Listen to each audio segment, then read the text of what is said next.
Hello everyone.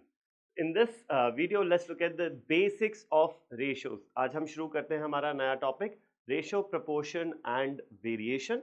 उसमें पहले video में हम आज डिस्कस करने वाले हैं basics of ratios and in the subsequent video will also be looking at few solved examples for ratio.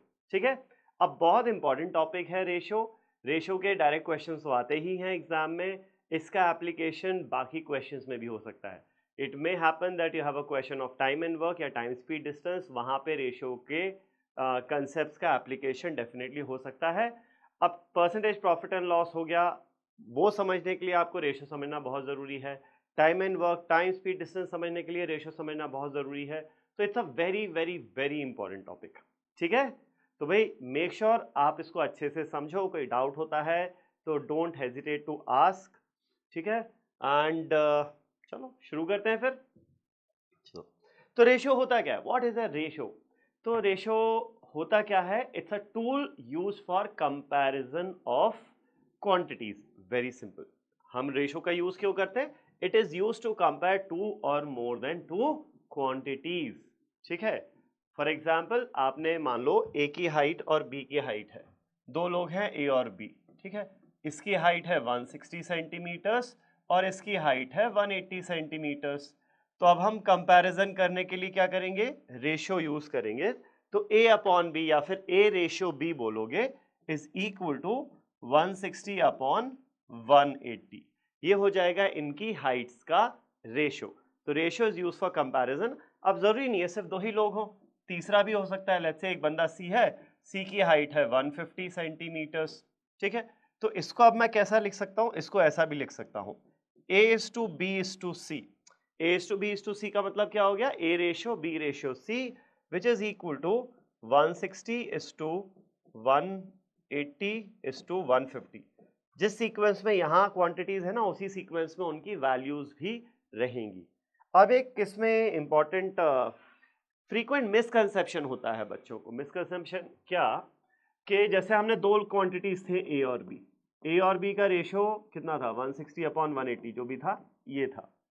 अब अगर तीन हो गए तो इसको लिखने को तो हम ऐसा लिख देते हैं a upon B upon C.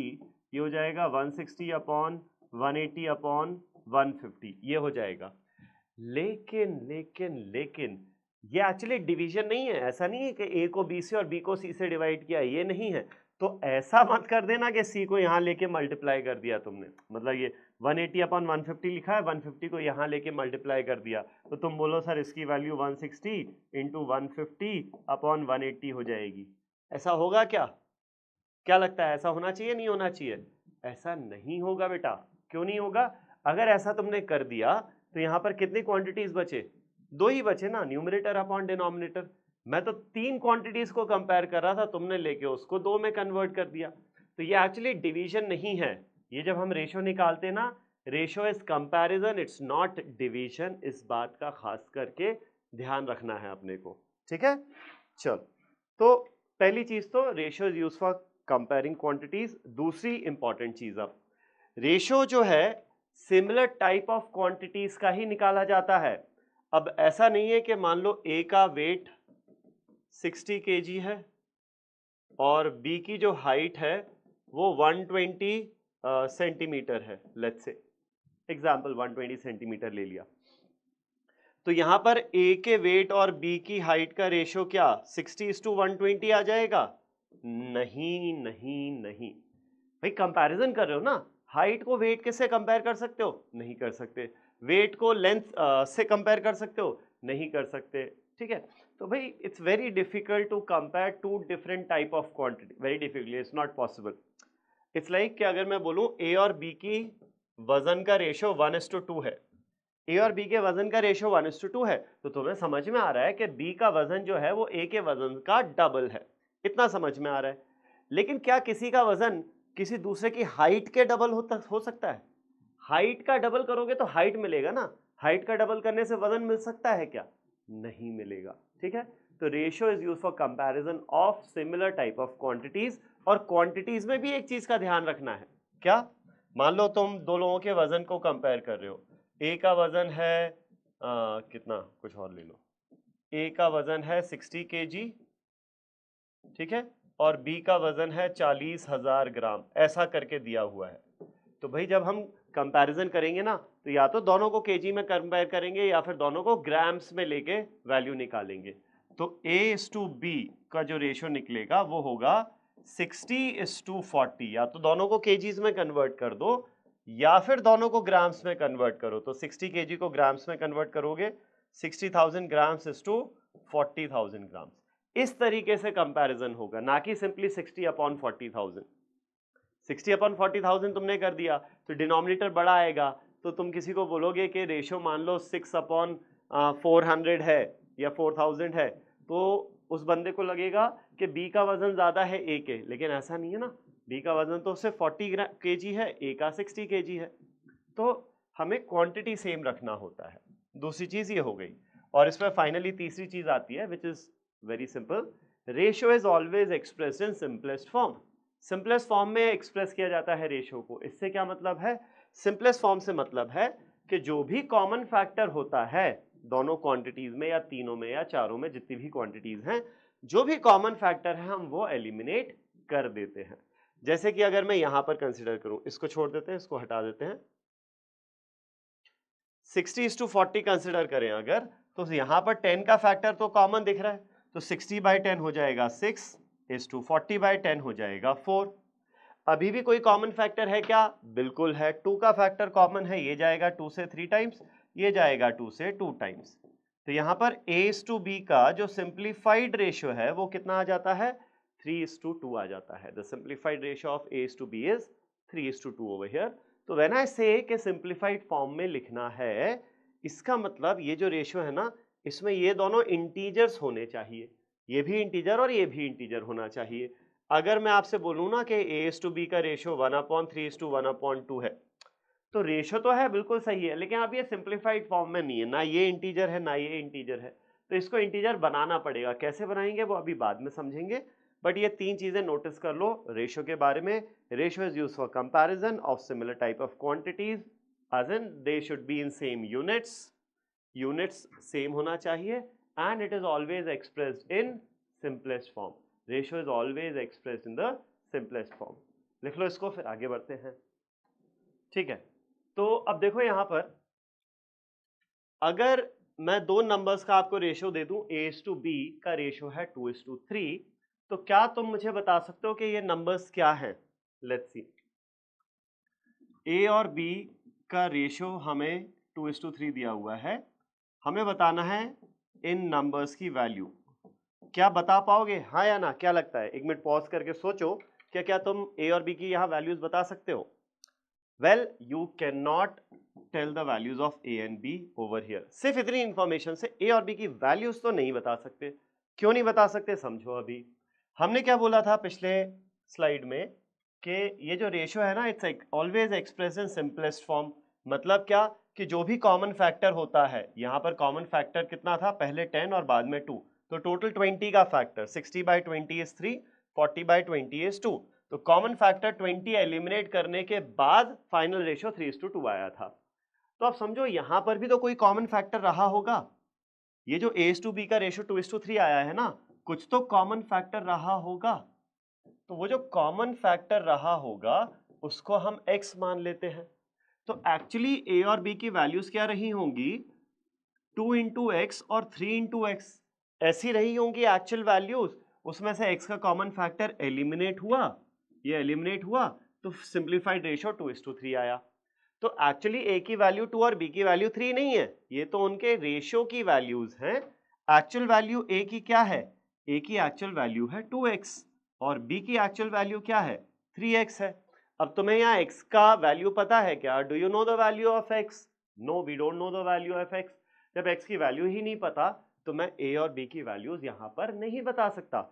x अगर 1 होगा, इन केस x इज 1, तो A की वैल्यू 2, B की वैल्यू 3 आ जाएगी।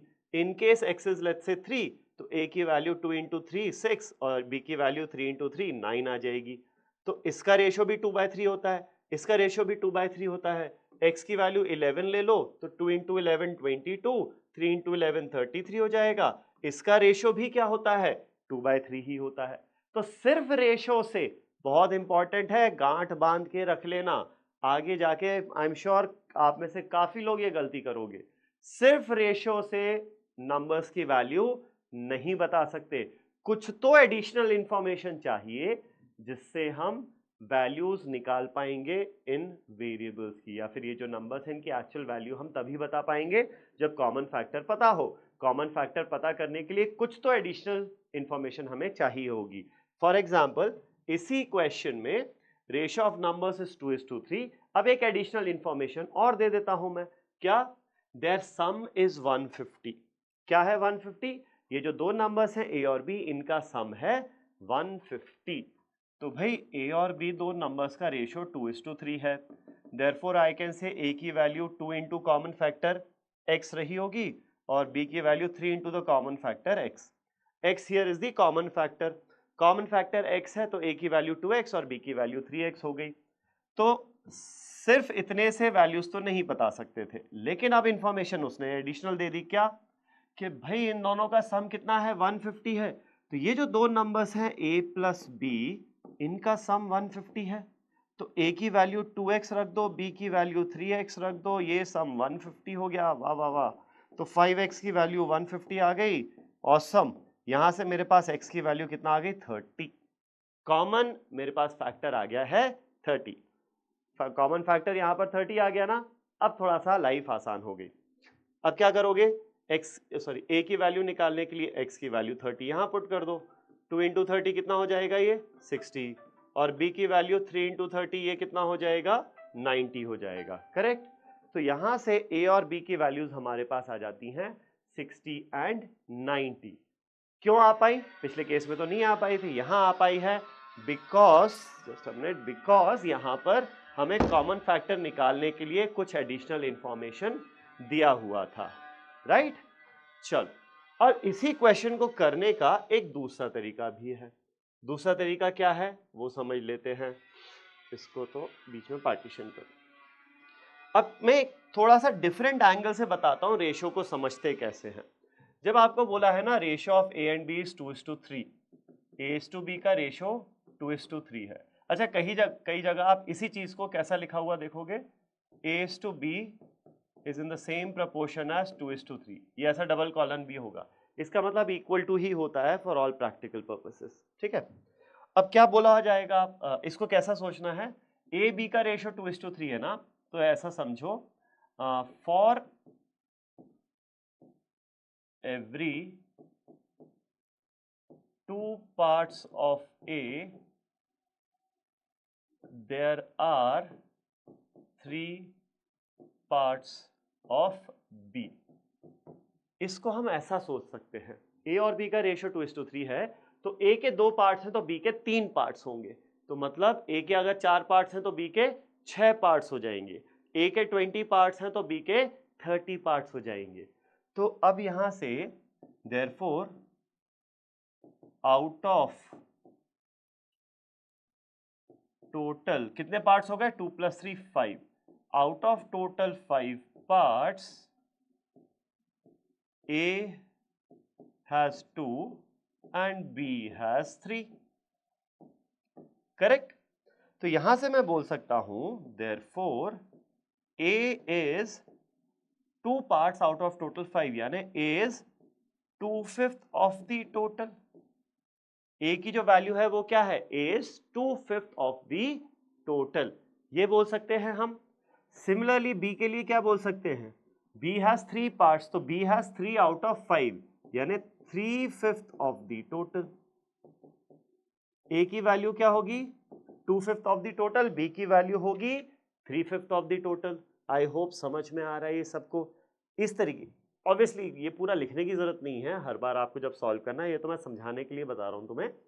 लेकिन यहां से इतना लॉजिकली समझो कि यहां पर मैंने क्या किया, पहले a और b 2x 3x समझा, फिर x की वैल्यू निकाली, फिर उसके बाद a और b की वैल्यू निकाली। लेकिन अगर आप इस तरीके से सोचते हो तो आप a और b की डायरेक्टली वैल्यूज निकाल सकते हो। आपको पता है ना 2:3 का रेशियो है, यानी a is 2 parts out of 5, तो a की वैल्यू आप डायरेक्टली बोल सकते हो a is 2/5 of the total। What is the total? The total is 150। तो 2/5 of 150, 150 by 5 is 30, 30 into 2 is 60। A की वैल्यू कितना आ गई यहाँ पर 60 आ जाती है, ठीक है। अब वहीं बी की वैल्यू क्या होगी, B is 3 parts out of 5, B के कितने पार्ट्स हैं, 3 पार्ट्स, कितने में से, 5 में से, तो बी हैज 3 पार्ट्स और B has 3 parts out of 5, तो बी हो जाएगा 3/5 ऑफ टोटल, टोटल वही है 150, 150 बाय 5 इज 30, 30 इंटू 3 इज 90। तो देखो यहां पर एक ही स्टेप में आपके पास ए और बी की वैल्यू आ जाती है। यहां पहले हमने क्या किया, पहले कॉमन फैक्टर की वैल्यू निकालनी पड़ी थी, है ना, और फिर उसके बाद इसको यहां पुट किया था तो ए और बी की वैल्यूज निकली थी, लेकिन यहां हम डायरेक्टली ए और बी की वैल्यूज निकाल सकते हैं, राइट। होप आपको समझ में आ रहा है ये। तो क्या हम ये तरीका 2 से ज्यादा क्वांटिटीज के लिए यूज कर सकते हैं, बिल्कुल यूज कर सकते हो। एक एग्जांपल देख लेते हैं। Ratio of 3 numbers is 1:2:3 and their sum is 150। बताओ ABC की वैल्यू क्या होगी। पहले मैं नॉर्मल कॉमन फैक्टर वाले तरीके से बताता हूं कि भाई A/B/C का रेशियो 1:2:3 दे तो दिया तुमने, कॉमन फैक्टर तो बताया नहीं, तो हम अज्यूम कर लेते हैं कॉमन फैक्टर x होगा। तो A की वैल्यू 1 इंटू एक्स x हो जाएगी, B की वैल्यू 2 इंटू एक्स 2x हो जाएगी, और C की वैल्यू 3 इंटू एक्स 3x हो जाएगी। वाह वाह, वेरी गुड। ये x कैसे निकालोगे आप, उसके लिए ही तो ये इंफॉर्मेशन दी है 150 की। तो ये जो सम आएगा x + 2x + 3x कितना आ जाएगा, 6x आ जाएगा। इसकी वैल्यू है हमारे पास 150, ठीक है। अब समझ रहे हो ना क्या होगा, तो यहां से x की वैल्यू आ जाएगी 150 बाय 6, 150/6, 150 को 3 से 50, 50 का आधा किया 25, तो x की वैल्यू कितना आ गई, 25 आ गई। अब x की वैल्यू 25 यहां रख दो, तो a आ जाएगा x विच इज 25, b आ जाएगा 2 इंटू 25 जो कि है 50, और c आ जाएगा 3 इंटू 25 जो कि है 75, ठीक है। होप समझ में आ रहा है ये हो गया हमारा स्टैंडर्ड तरीका इस क्वेश्चन को करने का। अब वो वाला तरीका देखते हैं जिसमें हम एबीसी की डायरेक्ट वैल्यू निकाल पाए। कैसे सोचना है, अब इसको सोचो भाई, सर a तो एक पार्ट है कितने में से, टोटल 1 + 2 + 3 यानी 6 में से, तो a is 1/6 of the total, है क्या नहीं। तो 1/6 ऑफ टोटल कितना है इन तीनों का मिलाकर 150, तो a इज 1/6 ऑफ 150, 150 बाय 6 हो जाएगा 25। तो a की डायरेक्टली वैल्यू आ गई 25, इतना सब नहीं करना पड़ा, ठीक है। चलो b की वैल्यू क्या होगी, अब b की वैल्यू निकालने के लिए तुम दो तरीके से कर सकते हो। या तो ऐसा सोचो sir b is 2 parts out of 6, तो 2 6 हो गया 150 का, 150 बाय 6 25, 25 इंटू 2 हो जाएगा 50। पूरा कैलकुलेशन कर लो, वरना थोड़ा सा दिमाग लगा लो, थोड़ा सा नहीं काफी दिमाग लगा लो। a 25 है, दिख रहा है ना b उसका डबल है, इस पर्टिकुलर रेशियो के लिए दिख रहा है भैया इसकी वैल्यू इसका डबल होगी, तो 25 का डबल ये 50 हो जाएगा। सिमिलरली या तो c की वैल्यू कैसे निकाल सकते हो, 3/6 इंटू 150, नहीं तो ये भी तो सोच सकते हो सर ये 3 तो 1 का 3 गुना है, तो 25 का 3 गुना ये हो जाएगा 75, c की वैल्यू 75 आ जाएगी। तो देखो वही वैल्यूज आ रही है ना जो यहाँ पर थी, ए बी सी की सेम सेट ऑफ वैल्यूज आ रही हैं। तो आप ऐसे करना चाहो ऐसे करो, ऐसे करना चाहो ऐसे करो, इट्स अप टू यू। कोई खास है, बहुत ज़्यादा ऐसा नहीं है कि इसमें बहुत ज़्यादा टाइम बच रहा है और इसमें कम बच रहा है, हाँ, लेकिन इसमें थोड़ा बहुत हो सकता है लिखना पड़े, इसमें बिल्कुल नहीं लिखना पड़ेगा। तो this is slightly faster, advisable है, इस वाले तरीके से करोगे बेटर होगा, बट ऐसे भी करोगे तो कोई टेंशन नहीं है, ठीक है। तो लिख लो इसको, फिर आगे बढ़ते हैं। तो अब देखते हैं कुछ ऐसी, no, before I move on to discussing examples, word problems ratio के, कुछ ऐसी कैलकुलेशंस देखते हैं जो बहुत फ्रीक्वेंटली आती हैं, मतलब रेशियो को सिंप्लीफाई करने की कैलकुलेशंस। तो रेशियोज जब आते हैं तो उसमें किस किस टाइप की सिंप्लीफिकेशंस आ सकती हैं करने को, वो समझ लेते हैं। सबसे पहले a/b का रेशियो 2:3 है, 1/a/1/b का रेशियो बताओ क्या होगा। तो ये काफी लोगों से बन तो जाता है, कोई दिक्कत नहीं आती है। a/b इज 2:3, तो पहले मैं प्रॉपर लंबे तरीके से बताता हूँ। a की वैल्यू सर होगी 2x where x is the common factor, b की वैल्यू होगी 3 इंटू कॉमन फैक्टर 3x। अब सर आपको चाहिए 1/a/1/b, ये लो 1/a/1/b में a की वैल्यू मैं 2x रख देता हूँ और b की वैल्यू मैं 3x रख देता हूं। चलो ये तो बेटा तुमने कर लिया, ठीक है। अब इसको सिंप्लीफाई कैसे करोगे? अब यहां पर देखो क्या है, ये 1/2 इंटू 1/x लिखा है ना, 1/2 into x is 1/2 into 1/x is to 1/3 into 1/x है। तो पहली चीज तो ये समझो कि भाई 1/x कॉमन फैक्टर एलिमिनेट हो जाते हैं, तो 1/x एलिमिनेट हो गया, तो ये हमारे पास बचा 1/2 इज टू 1/3। और तुम्हें रेशो अच्छे से समझ में आता है तो तुम इसकी वैल्यू डायरेक्टली ये भी लिख सकते थे, x एक्चुअली लिखने की जरूरत नहीं भी थी, चलेगा वो भी, तुम डायरेक्ट ये भी लिख सकते थे। लेकिन अब आया मेन पार्ट, क्या ये सिंप्लीफाइड फॉर्म में है? नहीं है। क्या ये दोनों इंटीजर्स हैं? नहीं है। तो फिर इनको इंटीजर्स बनाएंगे कैसे? अब समझो यहां पर कैसे इंटीजर्स बनाएंगे। देखो कोई भी रेशियो होता है हमारे a/b, लेट्स से कुछ भी नंबर इसकी वैल्यूज मान लो, लेट्स से 3/5 मान दिया, ठीक है। वो वाला जो एग्जांपल डिस्कस कर रहे थे उसको अभी साइड में रखते हैं, ये समझो।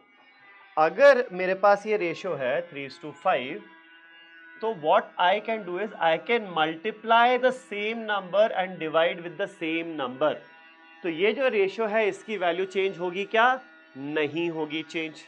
अगर मैं किसी भी रेशियो को सेम नंबर से मल्टीप्लाई और डिवाइड करूंगा तो उसकी वैल्यू चेंज नहीं होती है, बहुत इंपॉर्टेंट चीज है, ठीक है। तो this is equal to 3n/5n, भाई इसमें भी n कैंसिल आउट होके मिलेगा, तो यही चीज। तो सेम नंबर से मल्टीप्लाई डिवाइड करने से हमें हमारे रेशियो पे फर्क नहीं पड़ता, ठीक है। तो समझो यहां पर ये रेशियो चाहिए था किसका? 1/a/1/b का। वो क्या मिल रहा है हमें? 1/2/1/3 ये मिल रहा है। अब यहां पर ये दोनों इंटीजर नहीं है ना, 1/2 1/3 इंटीजर नहीं है, तो इसको इंटीजर बनाने के लिए मैं क्या करता हूं, न्यूमरेटर में भी कुछ नंबर मल्टीप्लाई करता हूं और डिनोमिनेटर में भी कुछ नंबर मल्टीप्लाई करता हूं। अब तुम्हारी जो मेहनत है वो ये है, तुम्हें ये फिगर आउट करना है कि n की वैल्यू क्या हो रखे ताकि 1/2 इंटू n, तो 1/2 इंटू n हो जाएगा n/2, 1/3 इंटू n हो जाएगा n/3। तो n की वैल्यू क्या रखे ताकि ये भी इंटीजर बन जाए और ये भी इंटीजर बन जाए। पहले तो समझो n से मल्टीप्लाई भी किया, डिवाइड भी किया, तो इसकी वैल्यू तो चेंज नहीं हुई, रेशियो की वैल्यू वही रहेगी। तो ये हमारे पास नया फॉर्म आ गया, वैल्यू तो रेशियो की वही है। अब n की वैल्यू क्या रखें ताकि 2 से भी डिवाइड हो जाए और 3 से भी डिवाइड हो जाए, तो 2 और 3 का एलसीएम रख दो। n की वैल्यू क्या करो? 6 रख दो, तो 6/2 एंड 6/3 हो जाएगा। 6/2 होता है 3 और 6/3 होता है 2।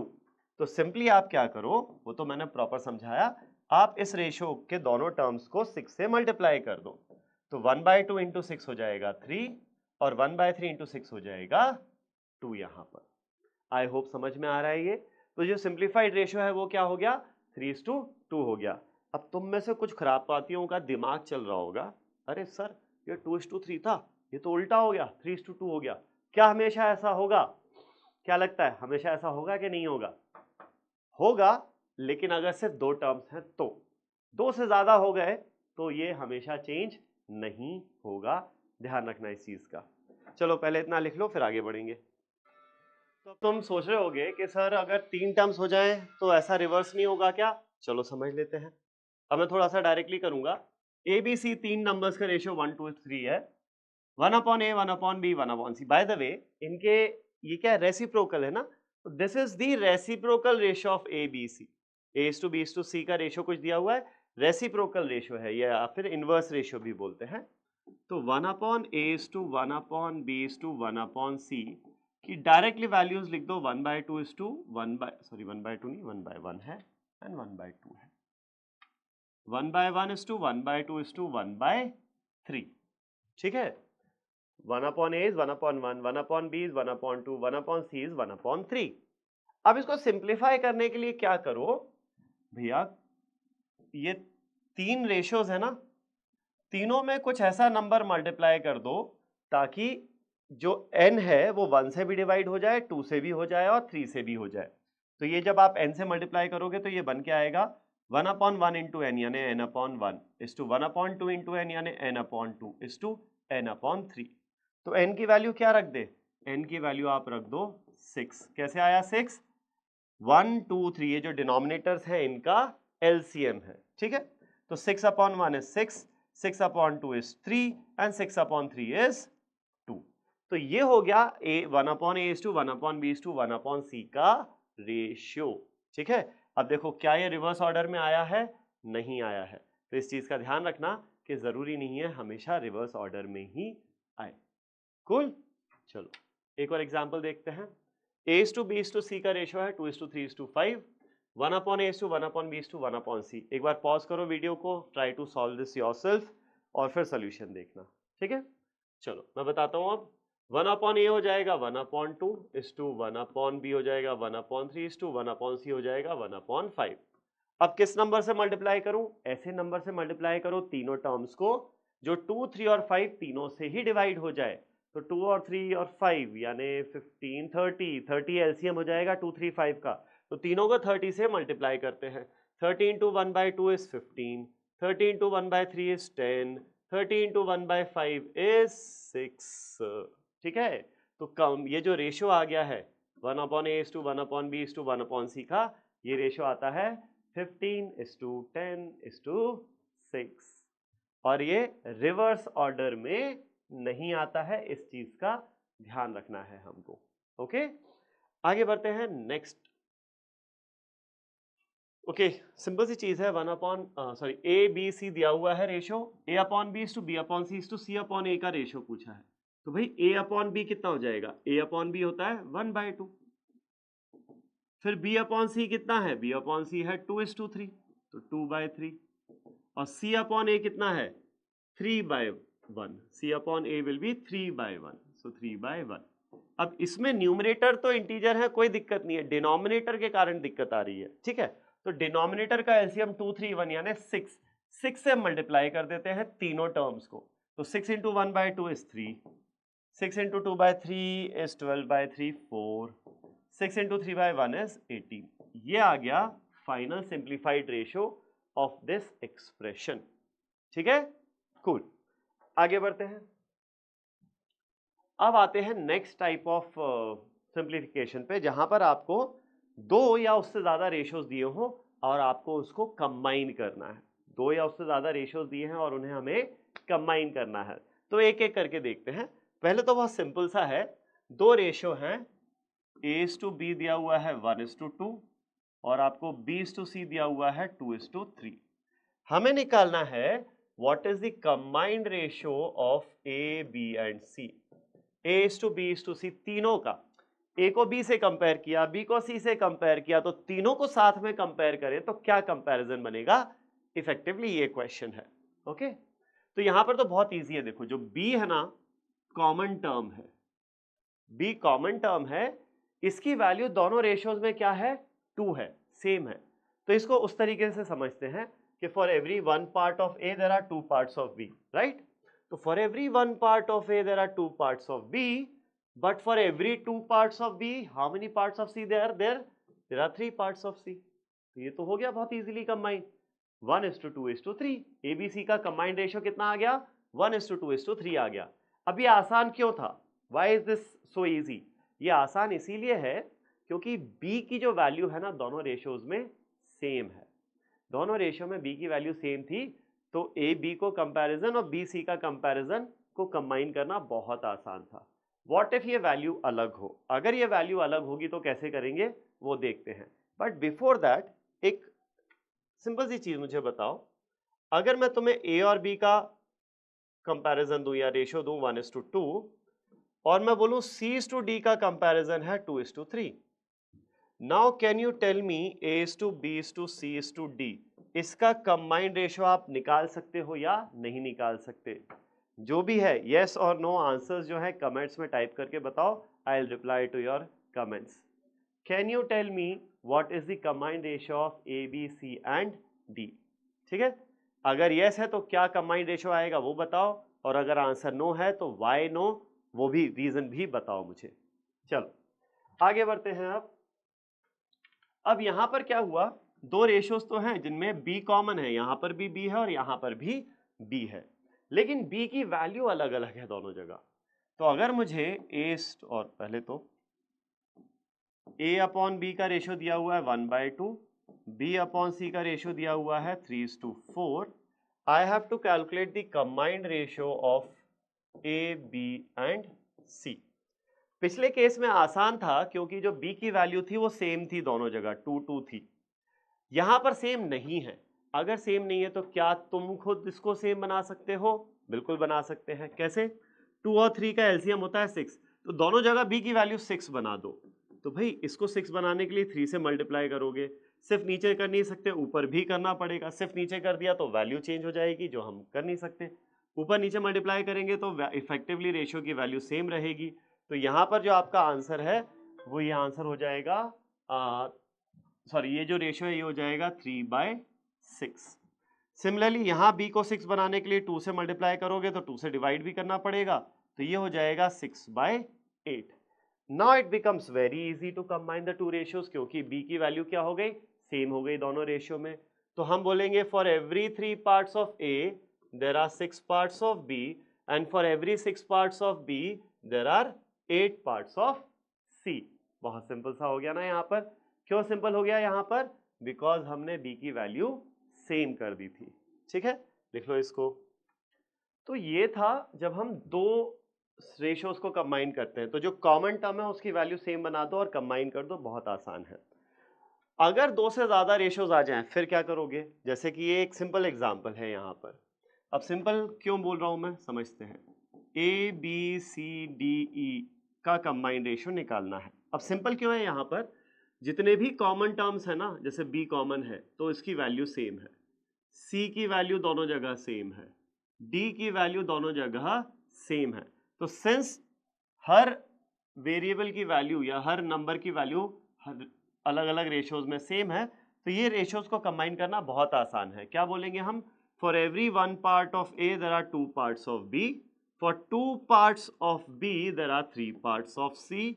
Now for 3 parts of C there are 4 parts of D, and for 4 parts of D there are 5 parts of E. तो कंबाइंड रेशियो कितना आ गया? 1:2:3:4:5 आ गया। आसान क्यों हुआ यहाँ पर? समझो कितना आसान क्यों था? क्योंकि जो सेम नंबर्स थे उनकी वैल्यू जो थी ना अलग अलग रेशियोज में वो भी सेम थी, इसीलिए ये बहुत आसान हो गया। लेकिन अगर वैल्यूज अलग हो जाएं फिर कैसे कंबाइन करेंगे, तो वो देखते हैं अब। ठीक है, अब ये उतना आसान नहीं होगा जितना आसान दो वेरिएबल्स को कंबाइन करना था। यहां पर थोड़ी सी आपको मेहनत तो करनी पड़ेगी। अब इसमें दो तरीके होते हैं जब दो से ज्यादा रेशियोज आ जाएं। एक तरीका क्या होता है कि अगर आपको A:B:C:D:E करना है तो कई जगह आप देखोगे क्या करना रहता है कि सबसे पहले तो कंटिन्यूअस फॉर्म में लिखो। रेशियो जो है ना कंटिन्यूअस फॉर्म में होना चाहिए। A/B तो नेक्स्ट B से शुरू होना चाहिए, B/C, फिर नेक्स्ट C से शुरू होना चाहिए, C/D, फिर नेक्स्ट D से शुरू होना चाहिए, D/E, जिससे एक खत्म हुआ है दूसरा उसी से चालू हो। तो इस रेशियो में लिख दिया। अब जैसे ABCDE का रेशियो निकालना है तो A का रेशियो है 1:2, ऐसे एक एक करके लिखते जाओ। B:C का रेशियो फिर इसके नीचे लिख दो 3:4, C:D का रेशियो 2:1 और D:E का रेशियो 2:3, ये हो जाएगा। अब कंबाइंड रेशियो के लिए आपको क्या करना पड़ता है यहाँ पर? जैसे ये 2 है, 2 के राइट में 1 2 3 जगह ये खाली है तो इन तीनों जगह 2 लिख दो। 4 के राइट में 2 जगह खाली है तो दोनों जगह 4 लिख दो। 1 के राइट में एक जगह खाली है, 1 लिख दो। सिमिलरली लेफ्ट प्लेसेस को भी फिल कर दो।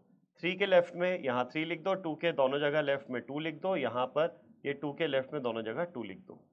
अब फाइनली क्या करना है? कॉलम वाइज मल्टीप्लाई करते जाओ। तो जो कंबाइंड रेशियो आएगा A:B:C:D:E, उसमें A की वैल्यू होगी इन सब का product. 1 × 3 is 3, 3 × 2 is 6, 6 × 2 is 12, 2 × 3 is 6, 6 × 2 is 12, 12 × 2 is 24, फिर ये हो जाएगा 8 × 16 32, ये प्रोडक्ट करोगे तो 8 × 16 है ना, और ये करोगे तो 24। कंबाइंड रेशियो ये आ गया। बस अब इसमें एक चीज और करनी पड़ेगी कि अगर कुछ कॉमन फैक्टर है तो वो एलिमिनेट कर दो। कॉमन फैक्टर 4 का दिख रहा है तो 4 से डिवाइड कर देता हूं मैं सारे टर्म्स को। ये हो जाएगा 3:6:8:4:6। ये हो गया आपका फाइनल कंबाइंड रेशियो। आप चाहो तो वेरीफाई भी कर सकते हो कि ये रेशियो सही आ रहा है कि नहीं आ रहा है। जैसे A:B 3:6 विच इज इफेक्टिवली 1/2, बिल्कुल सही है। B/C 6:8 है जो कि 3/4 ही होता है, सही है। C/D 8:4 यानी 2:1 ये भी सही है, और D/E 4:6 यानी 2:3 होता है, वही होना चाहिए था। तो एक तरीका तो ये है रेशियोज को कंबाइन करने का, but I personally do not use this method. मैं थोड़ा सा अलग तरीके से करता हूं। मैं कैसे करता हूं समझो। A/B/C/D/E लॉजिक इसका जो और मैं बता रहा हूं वो सेम है, बस एग्जीक्यूशन करने का तरीका अलग है, दैट्स इट। लॉजिक वाइज दोनों मेथड सेम ही है। कंबाइन फॉर्म कैलकुलेट करना है तो सबसे पहले तो कंटिन्यूअस फॉर्म में लिखो, जैसे वहां लिखा था ना बी से खत्म हो रहा है तो दूसरा बी से शुरू होगा, BC/CD/DE, ठीक है। अब ए की वैल्यू क्या होगी, ए की वैल्यू होगी प्रोडक्ट ऑफ ऑल न्यूमरेटर्स। यहां पर भी तो प्रोडक्ट ऑफ ऑल न्यूमरेटर्स ही हो रहा था ना, 1 3 2, इन सब का प्रोडक्ट ही तो ए की वैल्यू आ रही थी। तो ए की वैल्यू आएगी प्रोडक्ट ऑफ ऑल न्यूमरेटर्स, 1 × 3 = 3, 3 × 2 = 6, 6 × 2 = 12। ए की वैल्यू आ गई 12। अब BCDE की वैल्यू आप थोड़ा सा कैलकुलेशन मेंटली करो। ए यहां पर 12 बनाना है 1, 12 कैसे बनेगा, 12 मल्टीप्लाई करके, ऊपर मल्टीप्लाई होगा तो नीचे भी 12 मल्टीप्लाई होगा, तो बी की वैल्यू हो जाएगी 2 × 12 24, ठीक है। अब बी यहां पर 24 है तो यहां पर भी 24 बनाते हैं। इसको 3 को 24 बनाने के लिए 8 से मल्टीप्लाई करोगे, ऊपर 8 से करोगे तो नीचे भी 8 से करना पड़ेगा, तो सी की वैल्यू हो जाएगी 32। होप समझ में आ रहा है ये।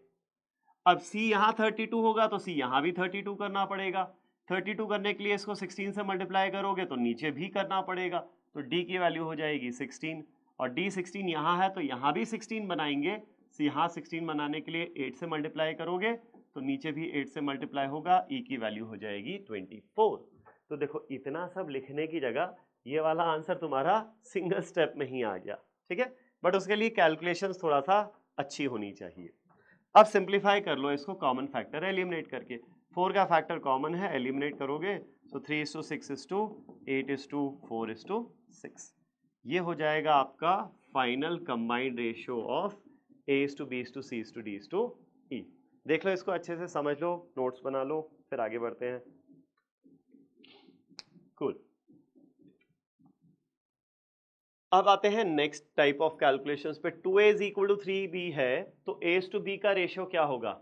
अब फटाफट लोग क्या करते हैं, जल्दी जल्दी में आंसर दे देते हैं A/B is 2:3, but that's not the correct answer. 2A = 3B में A/B का रेशियो 2:3 नहीं, उल्टा होगा, 3:2 होगा, ठीक है। और ऐसा उल्टा होगा याद नहीं रखना है, इसको सिंपल लॉजिक है। 2A = 3B, क्रॉस मल्टीप्लीकेशन याद है ना होपफुली। तो अब हम क्या करेंगे, b को इधर डिनोमिनेटर में लाना है ना, A/B चाहिए मुझे, तो मैं इस 2 को इधर डिनोमिनेटर में ले जाऊंगा जो क्रॉस मल्टीप्लिकेशन वाला तरीका होता है, तो A/B क्या हो जाएगा, 3/2 हो जाएगा, ठीक है। तो A/B का रेशियो इज 3:2। वहीं अगर दो से ज्यादा टर्म्स आ जाए, 2A = 3B = 4C आ जाए, अब ABC की वैल्यू कैसे निकालोगे, मतलब इनका कंबाइंड रेशियो कैसे निकालोगे, तो वो समझते हैं।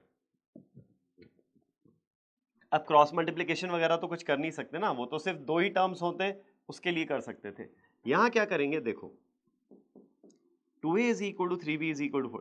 पहले मैं पूरा एक्सप्लेनेशन दे रहा हूं, बाद में शॉर्टकट बताऊंगा।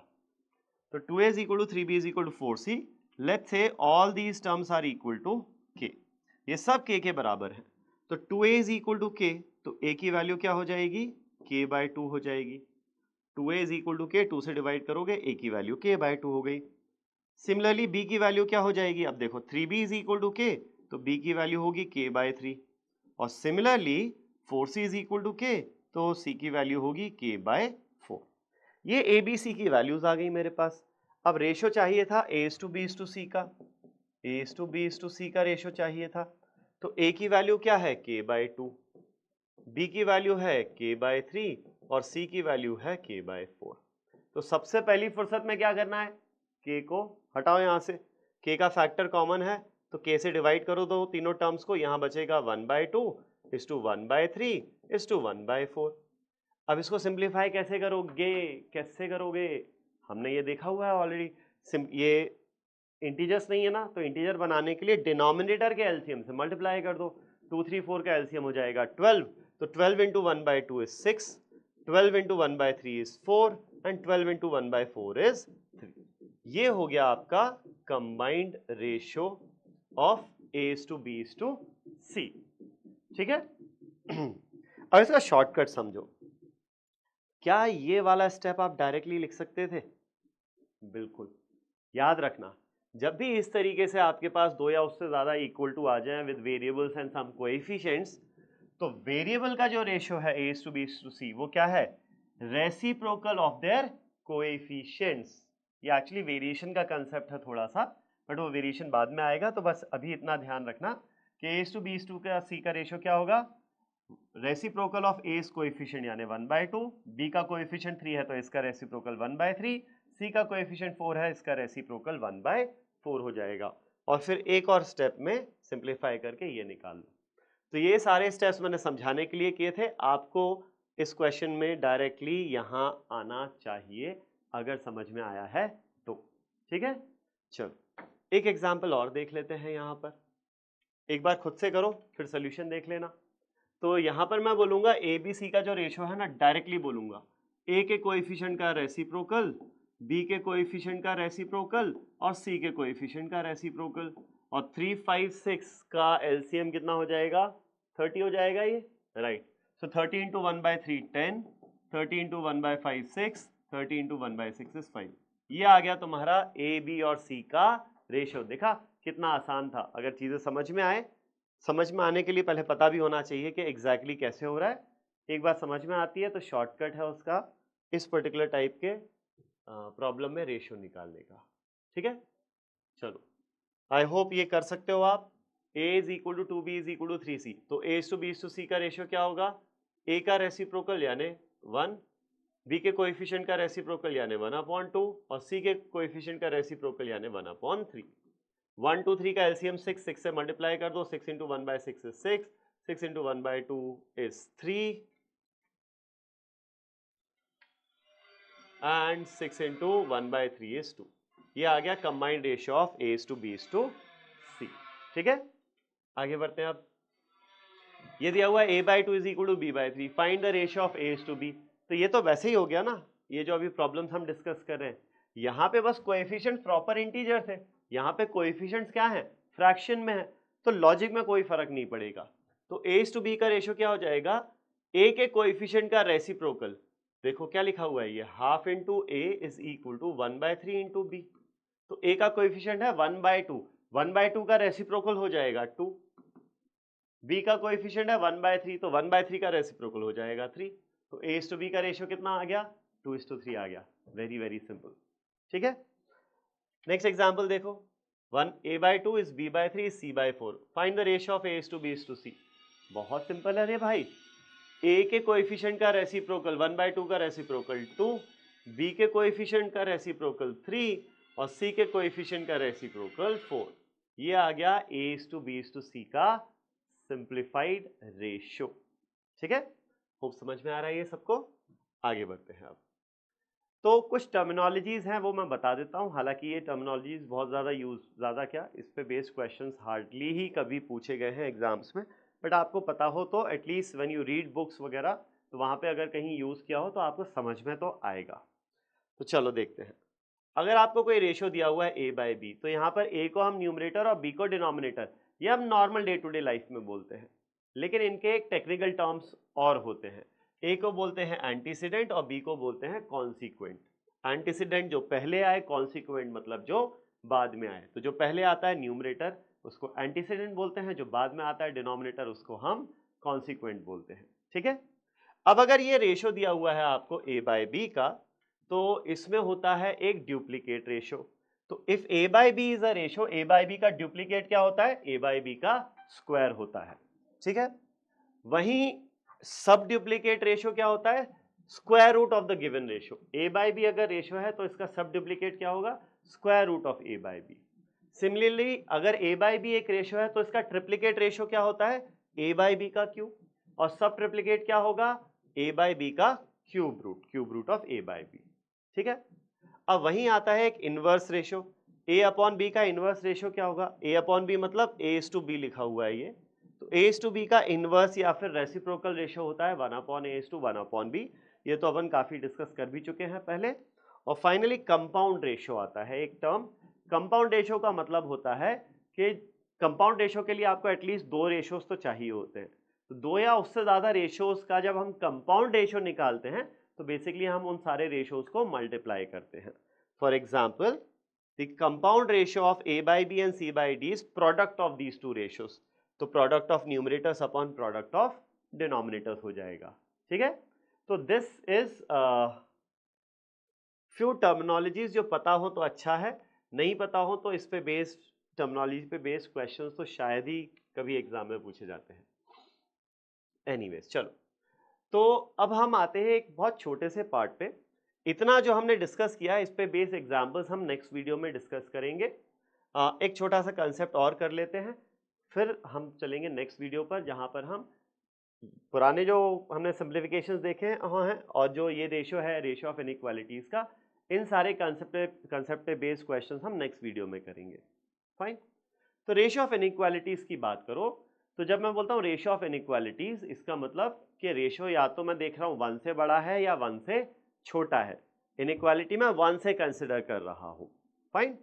तो I will consider 3 types of ratios. Ratio जो ग्रेटर इनइक्वालिटी का रेशियो, ग्रेटर इनइक्वालिटी मतलब ratio which is greater than 1। फिर एक आएगा लेसर इनइक्वालिटी का, मतलब ऐसे रेशियो जो 1 से छोटे हों। और फिर एक आएगा इक्वालिटी का रेशियो, इक्वालिटी समझ गए होगे, ratio which is equal to 1। Okay, चलो पहले देखते हैं रेशियो ऑफ ग्रेटर इनइक्वालिटी। अब रेशियो ऑफ ग्रेटर इनइक्वालिटी में यू टेक, अरे ये क्या हो गया बेचारे हाथ को, कोई बात नहीं। Ratio of greater inequality, let's take a ratio which is greater than 1। कोई भी एक एग्जांपल ले लो, लेट्स टेक 2/1। ठीक है, अब ये रेशियो में आप सेम नंबर ऐड करो ऊपर नीचे। If you add the same number two both numerator and denominator, तो फॉर एग्जांपल सिंप्लिसिटी के लिए 1 ऐड कर लेते हैं। ठीक है, अब 1 ऐड कर लिया तो 2 + 1 हो जाएगा 3 और 1 + 1 हो जाएगा 2। फाइन। फिर से 1 ऐड करो ऊपर नीचे, तो ये कितना हो जाएगा 4/3 हो जाएगा। फिर से 1 ऐड करो ऊपर नीचे, तो ये कितना हो जाएगा, ये हो जाएगा 5/4। और इस तरीके से आप चाहो तो इनफाइनाइटली कर सकते हो। ठीक है, अब आप जब ये इनफाइनाइटली करोगे तो वो तो खैर बात की बात है, पहले इन पे फोकस करते हैं। ये जो ऑलरेडी रेशियोज पता है इनकी वैल्यू है क्या एक्चुअली। 2/1 होता है, इसको डेसिमल में कन्वर्ट करूं तो मैं ये होता है 2। 3/2 कितना होता है 1.5/1 इफेक्टिवली। 4/3 होता है 1.3333 सो ऑन। 5/4 होता है 1.25 और इस तरीके से आप आगे की वैल्यूज निकाल सकते हो। Focus on the value of the ratio. कुछ पैटर्न है क्या इसमें? Well the pattern here is that the value of ratio is decreasing. The value of ratio is decreasing. तो यहां से एक इंपॉर्टेंट ऑब्जर्वेशन निकल के आता है, in a ratio of greater inequality, मतलब रेशियो 1 से बड़ा है, तो if we add the same number to both numerator and denominator, the ratio decreases. Ratio की वैल्यू जो है वो डिक्रीज करेगी। देखो ऐसे ही हो रहा है, 1 की जगह आप 2 ऐड करो, 3 ऐड करो, 100 ऐड करो, 50 ऐड करो, ऐड करोगे तो value of the ratio will decrease. ये हमेशा ऐसा ही होगा। तो डिक्रीज होते होते होते कहां तक जाएगी, क्या लगता है? पहले उसमें लिखा ही हुआ है ना, इट अप्रोचेस 1। ये देखो ये रेशियो 1 से बड़ा है, ऊपर नीचे सेम नंबर ऐड कर रहे हो, तो ये रेशियो 1 से छोटा तो कभी नहीं होने वाला। न्यूमरेटर हमेशा बड़ा ही रहेगा डिनोमिनेटर से। तो बस ये छोटा होते होते होते 1 की तरफ जाएगा। एक्चुअली 1 भी कभी नहीं बनेगा, बट ये पार्ट उतना इंपॉर्टेंट नहीं है, इंपॉर्टेंट है ये पार्ट। अगर रेशियो 1 से बड़ा है और आपने ऊपर नीचे सेम नंबर ऐड किया तो रेशियो की वैल्यू डिक्रीज करेगी। ठीक है, वहीं अगर मैं रेशियो ऑफ लेसर इनइक्वालिटी लेता हूं, मतलब ऐसा रेशियो जिसकी वैल्यू 1 से कम है, तो फॉर एग्जाम्पल 1/2 ले लेते हैं। अब इसमें आप सेम नंबर ऊपर नीचे ऐड करो, let's add 1 to both numerator and denominator, तो क्या हो जाएगा, ये हो जाएगा 2/3। फिर से 1 ऐड करें ऊपर नीचे, तो ये कितना हो जाएगा 3/4। फिर से ऐड करो ऊपर नीचे 1, तो ये कितना हो जाएगा 4/5। और इस तरीके से आप इनफाइनाइटली कर सकते हो। ठीक है, अब ये जो 1/2 है इसकी वैल्यू कितनी होती है 0.5, 2/3 की वैल्यू होती है 0.666 या 67, 3/4 होता है 0.75, 4/5 होता है 0.8। ठीक है, अब आप वैल्यू देखो रेशियो की 0.5, फिर बढ़ गई 0.67, फिर बढ़ गई 0.75, फिर बढ़ गई 0.8। तो यहां क्या हो रहा है, रेशियो की वैल्यू इंक्रीज होती जा रही है। तो अगर कोई रेशियो 1 से छोटा है उसमें हम सेम नंबर ऊपर नीचे ऐड करें, if the same number is added to both numerator and denominator the ratio increases, the ratio increases. तो बेसिकली अगर मैं ग्रेटर और लेसर इनइक्वालिटीज के रेशियो का एक ओवरऑल पिक्चर देखूं तो दोनों क्या हो रहे हैं, दोनों 1 की तरफ जा रहे हैं, दोनों 1 की तरफ जा रहे हैं।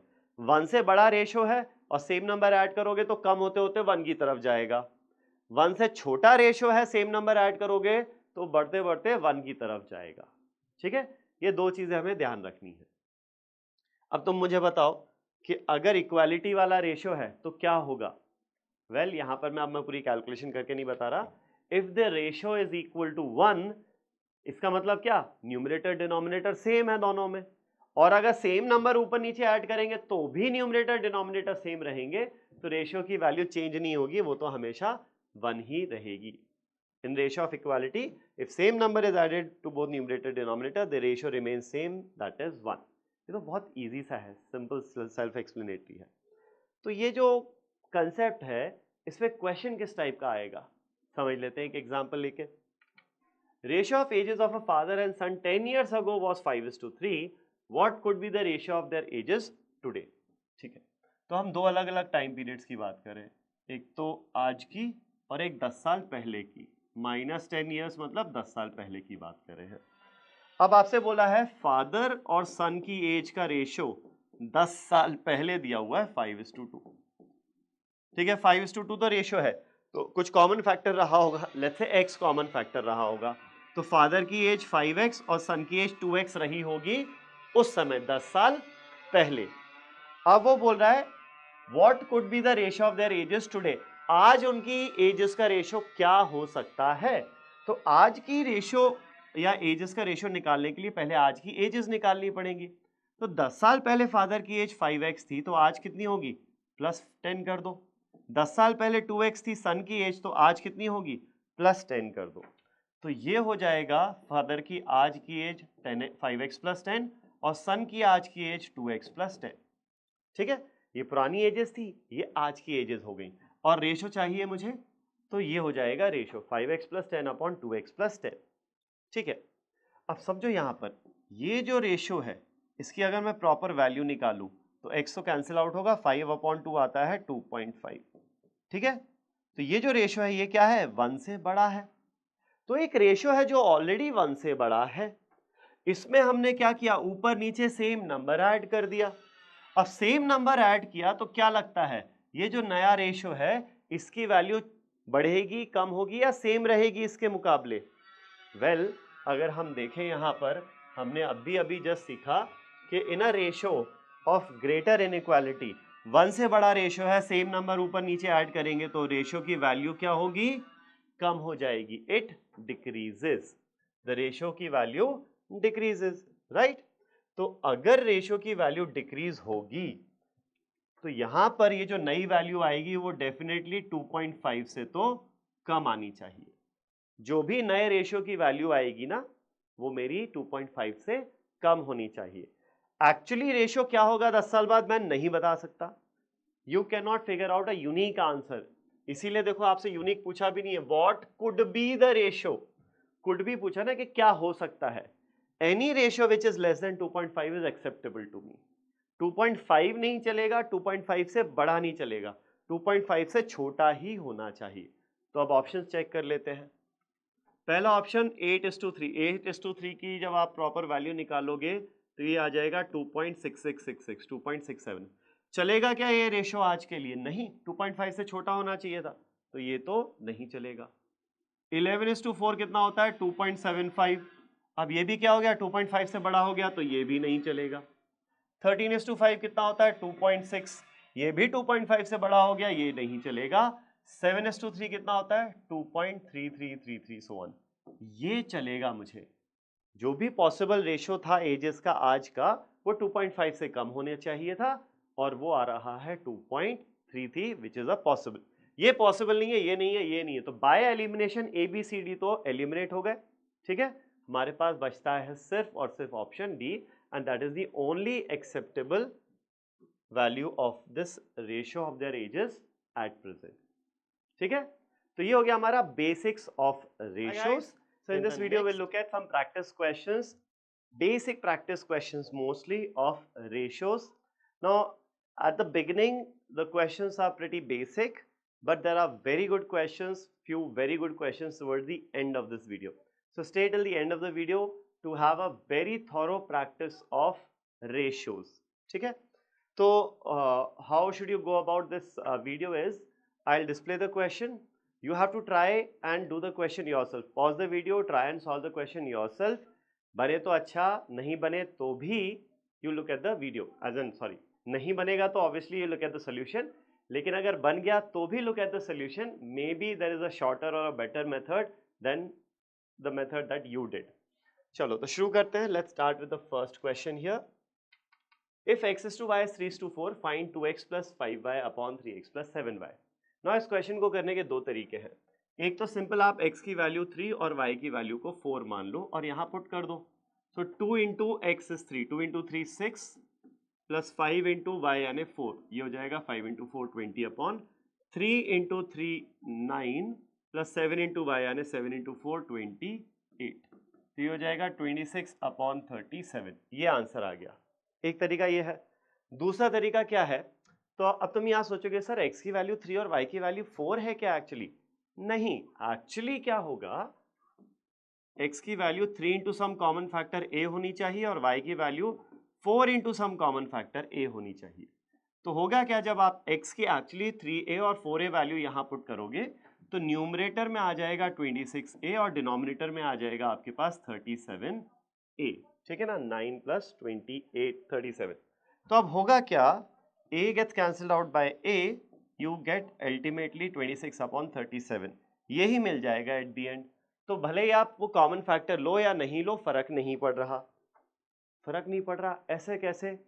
वेल, वो इसीलिए है क्योंकि अल्टीमेटली आपको रेशियो कैलकुलेट करना है. तो क्या कभी भी फर्क नहीं पड़ेगा? वेल, ऐसे भी केसेस आएंगे जहां पर a मतलब कॉमन फैक्टर लेने से फर्क पड़ेगा.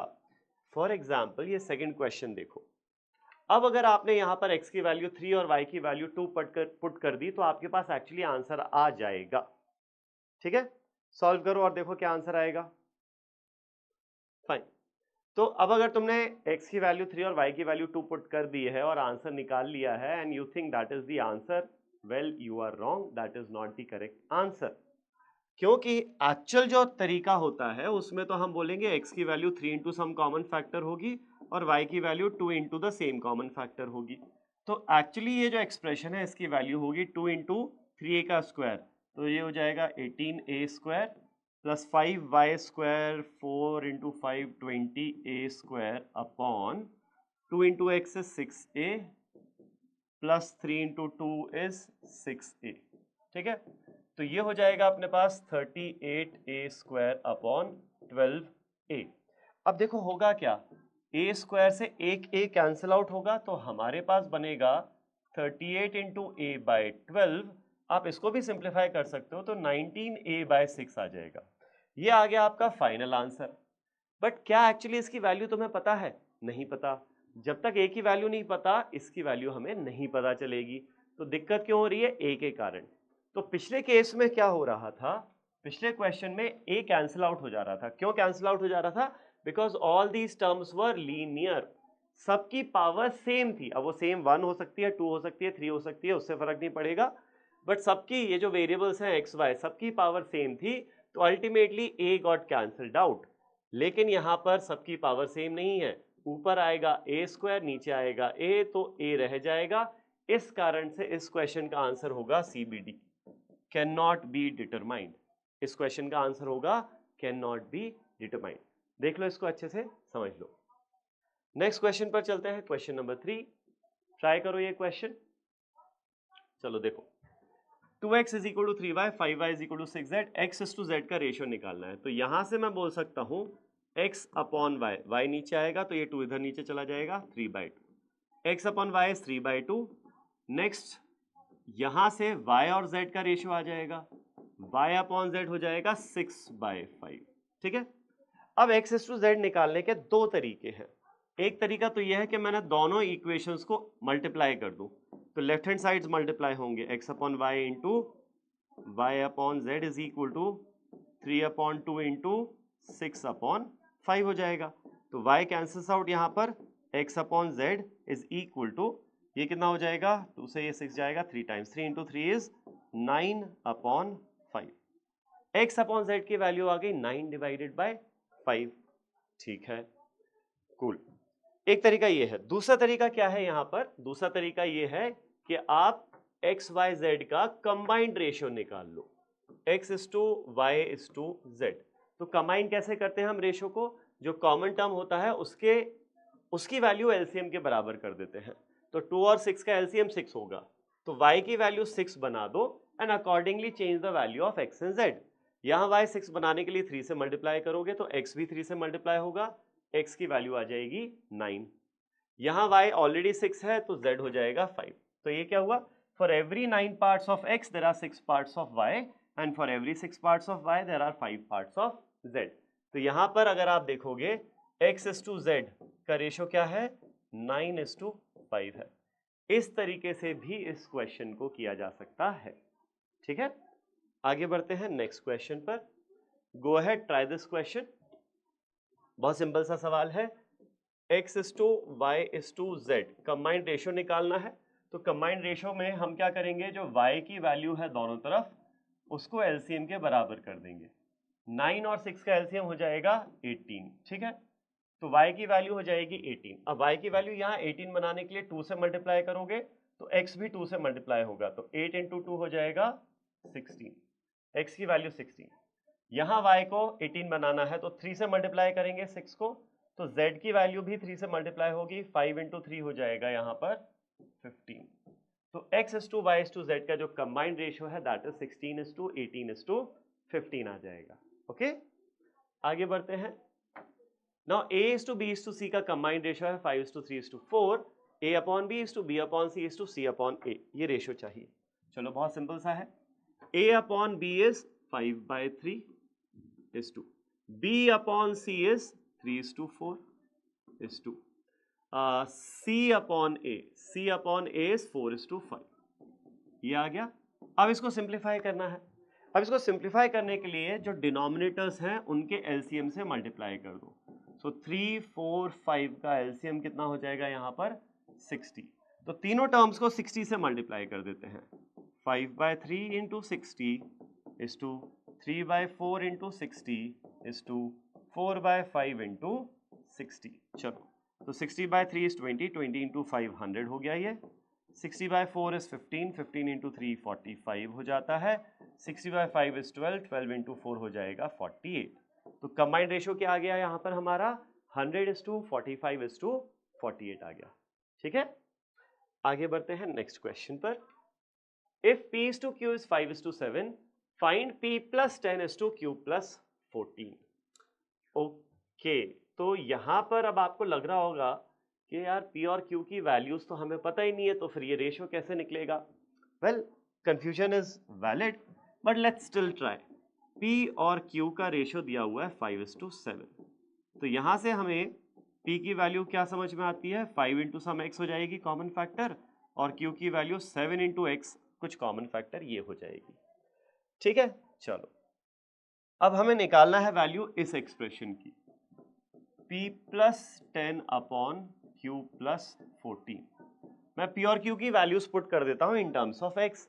तो ये हो जाएगा 5x प्लस 10 और ये हो जाएगा 7x प्लस 14, q की जगह 7x आ गया।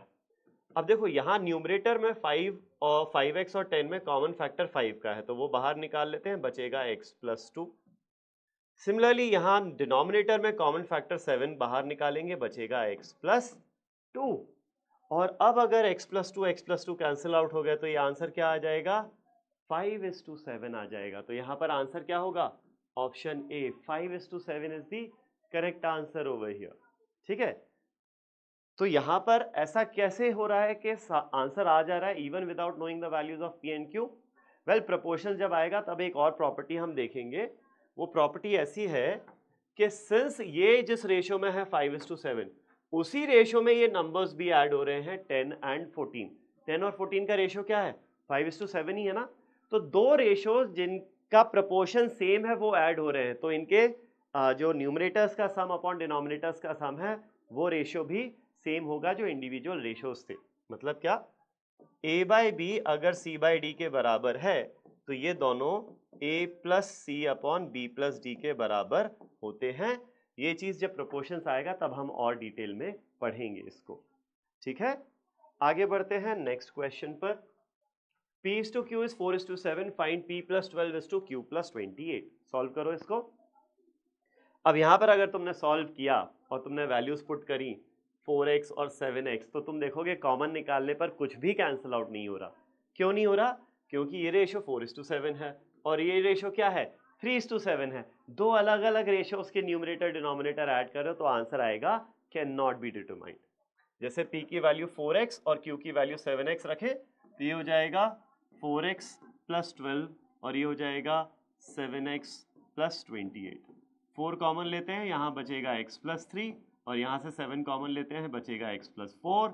कुछ भी कॉमन फैक्टर नहीं है न्यूमरेटर डिनोमिनेटर में, hence the value of this expression is can not be determined. It can not be determined. ठीक है, आगे बढ़ते हैं। चलो नेक्स्ट क्वेश्चन पर। चलो वर्ड प्रॉब्लम शुरू होते हैं यहाँ से, तो please go ahead and solve this question yourself first, फिर अपन सॉल्व करेंगे।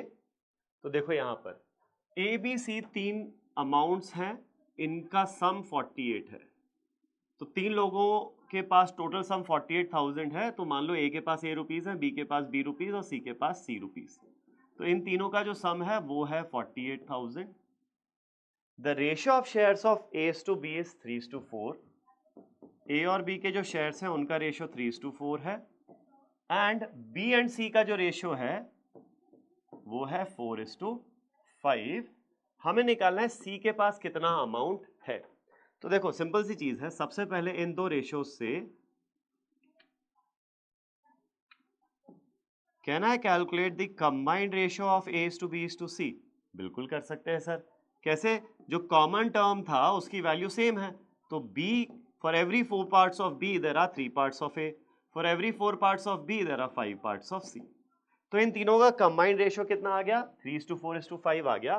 तो यहां से I can say the value of c is c has 5 parts out of total how many? 5 plus 4 plus 3 यानी कि 12। तो c has 5 parts out of 12 यानी c is 5/12 of the total amount. What is the total amount? 48,000। ठीक है, तो 48 से 12 जाएगा 4 times, 4 into 5 is 20 और ये 1000 तो है ही। तो क्या आंसर हो गया हमारा यहाँ पर? ऑप्शन ए 20,000 हो गया।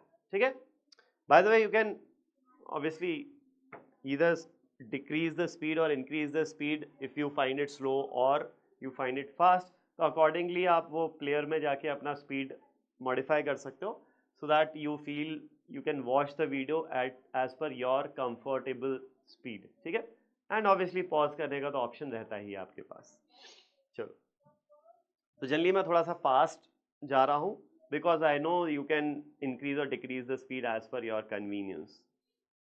आगे बढ़ते हैं next question. 19,220 is divided between A, B, C such that for every rupee that A gets, B gets 20 पैसे and for every rupee that B gets, C gets 20 पैसे। What is C's share? Go ahead and solve this। चलो अब करते हैं। अब ये तो छोड़ो ये वाला पार्ट, पहले ये समझते हैं। For every rupee that A has, B has 20 पैसे। तो every rupee मतलब 100 पैसे। सिमिलर डिनोमिनेशंस में काम करते हैं, अलग अलग नहीं। So for every 100 पैसे that A has, B has 20 पैसे। ये जो सेंटेंस है इसका इफेक्टिवली मतलब होता है कि A और B का रेशियो दे रहा है वो। A के पास अगर 100 पैसे हैं तो B के पास 20 पैसे हैं, मतलब A और B के पास जो अमाउंट है उसका रेशियो क्या है? 5:1 रेशियो है। ये आपको दिया हुआ है बेस्ड ऑन दिस स्टेटमेंट कि इनके बीच का जो रेशियो है ना वो 5:1 है। सिमिलरली फॉर एवरी रुपी मतलब 100 पैसे, फॉर एवरी 100 पैसे that b has c has 20 पैसे। तो बी के पास 100 पैसे हैं तो सी के पास 20 पैसे हैं, तो इनके पास जो अमाउंट है उसका रेशियो है 5:1। इसका ये मतलब नहीं है कि ए के पास 100 पैसे ही हैं, नहीं, फॉर एवरी 100 पैसे, जितने भी 100 पैसे होंगे, फॉर ईच बंच ऑफ 100 पैसे that A has B has 5 पैसे का बंच, ये मतलब होता है। तो रेशियो दिया हुआ है इफेक्टिवली, यहां पर ये समझ में आता है। अच्छा, अब इन तीनों के पास मिलाकर कितना अमाउंट है? 19,220 रुपए है। ठीक है भाई, अब अगर ये अमाउंट है एबीसी के पास, तो व्हाट इज सीज शेयर? तो सी का शेयर निकालने के लिए सबसे पहले आप क्या करो, एबीसी का जो कंबाइंड रेशियो है ना वो कैलकुलेट कर लेते हैं। तो भाई बी के यहां वैल्यू 1 है और बी की यहां वैल्यू 5 है, तो बी की वैल्यू हम कर देते हैं 5, एलसीएम ऑफ 1 एंड 5। तो for every 5 parts of b c has only 1 part, ये हो गया सी का।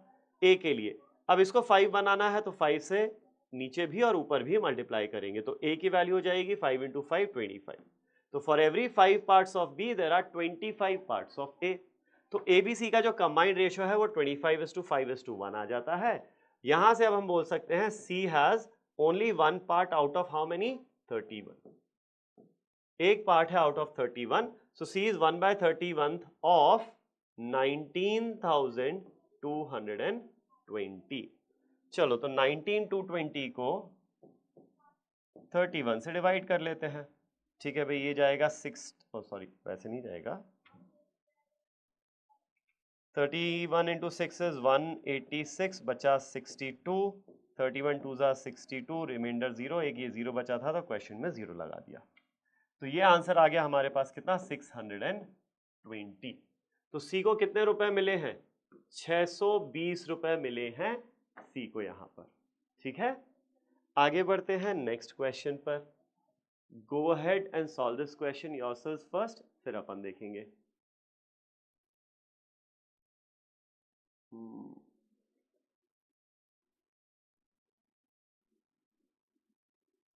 ठीक है, चलो यहां पर भी आपको रेशो दिया हुआ है लेकिन थोड़ा सा अलग तरीके से। 3 times the number of stones with Sudesh equals 7 times the number of stones with Kapil. तो कपिल, सुदेश, भारती के पास कुछ स्टोन्स है, कपिल के पास K स्टोन, सुदेश के पास S और भारती के पास B स्टोन्स मान लेते हैं हम। 3 times the number of stones with Sudesh यानी 3 times of S is equal to 7 times the stones with Kapil, so 7 times of K। तो यहां से सुदेश और कपिल के स्टोन्स का रेशियो आ जाएगा, वो आएगा कितना? 7/3 आ जाएगा। ठीक है, पहली चीज। फिर 3 times the number of stones with Kapil यानी कि 3K is equal to 7 times the stones with Bharti, 7 into b. तो यहां से हमारे पास K और B का रेशियो आ जाएगा, K/B इज 7/3 हो जाएगा। ठीक है, what is the minimum number of stones that can be there with all 3 of them put together? तीनों का मिला लें अगर तो कितने स्टोन्स बनेंगे ये पूछा है। ठीक है, मिनिमम स्टोन्स कितने होंगे तीनों के मिलाकर? तो उसके लिए हम पहले क्या करते हैं, S, K और B का कंबाइंड रेशियो निकाल लेते हैं। चलो देख लेते हैं। तो K की वैल्यू यहाँ 3 है और यहाँ 7 है, तो 3 और 7 का एलसीएम 21। तो दोनों रेशियोज में K की वैल्यू 21 बनाते हैं। यहाँ 21 बनाने के लिए 7 से मल्टीप्लाई करोगे तो ऊपर भी करना पड़ेगा, तो S की वैल्यू हो जाएगी 49। यहाँ 7 बनाने के लिए 3 से मल्टीप्लाई करेंगे तो नीचे भी करना पड़ेगा, तो B की वैल्यू हो जाएगी यहाँ पर 9। तो S, K और B का जो कंबाइंड रेशियो आया वो 49:21:9 आया। तो यहाँ से समझ में आता है कि सुदेश के पास कितने स्टोन्स रहे होंगे? 49 इंटू एक्स, कपिल के पास रहे होंगे 21 इंटू एक्स और भारती के पास रहे होंगे 9 इंटू एक्स। तो इन तीनों के पास जो टोटल नंबर ऑफ स्टोन्स रहे होंगे वो कितने रहे होंगे? Is this plus this plus this, तो ये दोनों 30 है, 30 प्लस 49 इज 79x। ठीक है, 79 आएगा, राइट। सो 79x हो गया। तो यहां से हमें निकालना है what is the least possible total number of stones. Now 79x को मिनिमाइज करना है, मिनिमम। तो मुझे x की मिनिमम पॉसिबल वैल्यू सोचनी पड़ेगी, और x is a common factor. Minimum common factor क्या हो सकता है इंटीजर्स में, वो 1 हो सकता है। ये सब इंटीजर्स होने चाहिए ना, नंबर ऑफ स्टोन्स तो इंटीजर ही होगा, तो मिनिमम कॉमन फैक्टर 1 होगा। तो इसकी जो लीस्ट पॉसिबल वैल्यू है वो आ जाएगी 79 इंटू 1 यानी कि 79। The least number of marbles that the three of them will have is 79 here. Okay, अब चलते हैं नेक्स्ट पार्ट पर। Premchand has coins only in three denominations 100, 50, 20. These coins are in the ratio 5, 7, 14. If he has a total of 20,340 rupees in coins, how many 100 coins does he have? चलो देखो, तीन denominations हैं, 100 रुपए के, 50 रुपए के और 20 रुपए के सिक्के हैं उसके पास। अब कॉइन्स कितने हैं एक तो वो नहीं पता, और इन कॉइन्स की कुछ वैल्यू भी होगी तो वो देखेंगे। ये दो चीजें हम कंसिडर करेंगे। ये दिया हुआ है these coins are in this ratio 5:7:14। तो भाई 5x कॉइन्स होंगे 100 के, 7x कॉइन्स होंगे 50 के और 14x कॉइन्स होंगे 20 रुपीज के। ये तो नंबर ऑफ कॉइन्स है। इनकी वैल्यू के बारे में दिया हुआ है कि टोटल वैल्यू कितना है कॉइन्स की, 20,340। तो 100 रुपए के 5x कॉइन्स हैं तो इनकी टोटल वैल्यू क्या होगी, 500x हो जाएगी। 50 रुपए के 7x कॉइन्स है तो इनकी वैल्यू क्या होगी, 350। 50 इंटू 7x यानी 350x हो जाएगी। और 20 रुपीज के 14x कॉइन्स हैं तो इनकी वैल्यू कितना होगी, 20 इंटू 14x यानी कि 280x हो जाएगी। होप समझ में आ रहा है ये। तो अब जो टोटल वैल्यू है वो कैसे निकलेगी, इन तीनों का सम कर दो। तो ये जो टोटल वैल्यू है वो कितना होनी चाहिए, 20,340। ठीक है, 20,340 टोटल वैल्यू होना चाहिए। अब इसको सॉल्व कर लेते हैं, यहां से x की वैल्यू आ जाएगी। तो 500 और ये 350, ये हो गया 850, 800 और 200 1050 और 80 1130। x is equal to 20340. So the value of x comes out to be 20340 divided by 1130. So let's simplify this. ये इससे जाएगा 113 1 113 बचेगा ये 904। ठीक है, 904 113 से जाएगा 8 टाइम्स, करेक्ट, तो 8। सो 2034 अपॉन 113 इज 18। तो x की वैल्यू कितना आ गई हमारी यहाँ पर, 18 आ गई है। अब आते हैं क्वेश्चन में पूछा क्या है, how many 100 rupee coins does he have. तो 100 रुपी के कॉइन्स कितने हैं, 5x कॉइन्स हैं। x की वैल्यू कितना आई, 18 आई। तो ये कितना आ जाएगा, 5 into 18 which is equal to 90, not rupees, 90 coins. ठीक है, तो ये हमारे पास यहां पर इस क्वेश्चन का आंसर हो जाता है 90। ठीक है, आगे बढ़ते भाई, चलो। Incomes of Achal and Avichal are in this ratio. Their expenses are in this ratio. If Achal saves 2/3 of her income, then find the ratio of savings of Achal and Avichal. ठीक है भाई, his होना चाहिए था, change नहीं किया यहाँ पर। ठीक है, कोई बात नहीं। चलो, तो हो गया, सॉल्व कर लिया तुमने। अब देखो, इनकम की बात करें, अचल अविचल, इनके हम बात करते हैं, एक तो इनकम की और इनके एक्सपेंडिचर्स की बात करेंगे। तो इनकम का रेशियो है 7:8, तो 7x और 8x इनकी इनकम मान लेते हैं हम। एक्सपेंस का रेशियो है 5:4, तो एक्सपेंस हम मान लेते हैं 5y एंड 4y। एक चीज का ध्यान रखना, कॉमन फैक्टर यहाँ x लिया है तो जरूरी नहीं है यहाँ पर कॉमन फैक्टर सेम हो, तो हमें कोई दूसरा कॉमन फैक्टर लेना चाहिए। तो लेट्स से y हो गया यहाँ पर कॉमन फैक्टर। ठीक है, Now, if Achal saves 2/3 of, इसको हिस करो पहले तो, 2/3 of his income, ठीक है, find the ratio of savings of Achal and Avichal। तो अचल की जो सेविंग्स है वो कितना हो जाएगी, सेविंग्स क्या होती है, इनकम माइनस एक्सपेंडिचर, ये होती है सेविंग्स। नाउ ये जो सेविंग्स है अचल की, that is 2/3 of his income. His income is how much, 7x। ठीक है, तो ये 3 से इधर मल्टीप्लाई करते हैं, 21x minus 15y is equal to 2 into 7 14x।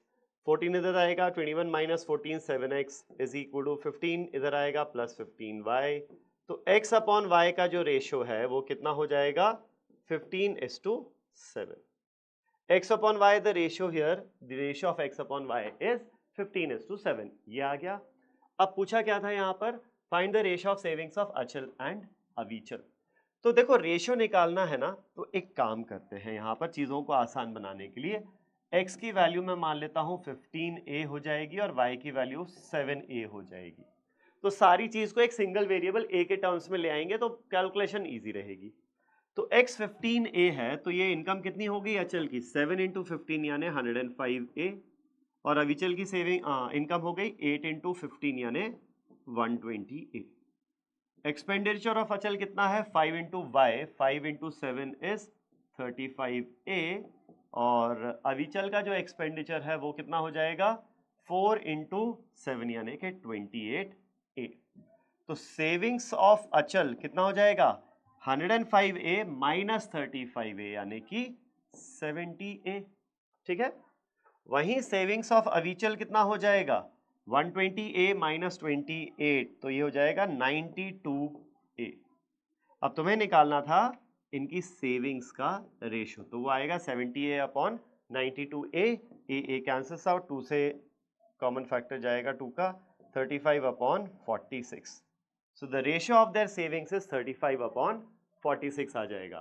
थोड़ा सा आसान इसलिए हो गया कि यहाँ पर x और y को मैंने 15a 7a, आप चाहते तो a हटा दो, a की वैल्यू 1, x 15 y 7 रख लो तो भी चलेगा, क्योंकि अल्टीमेटली रेशियो निकालना है तो a तो कैंसिल आउट ही होगा।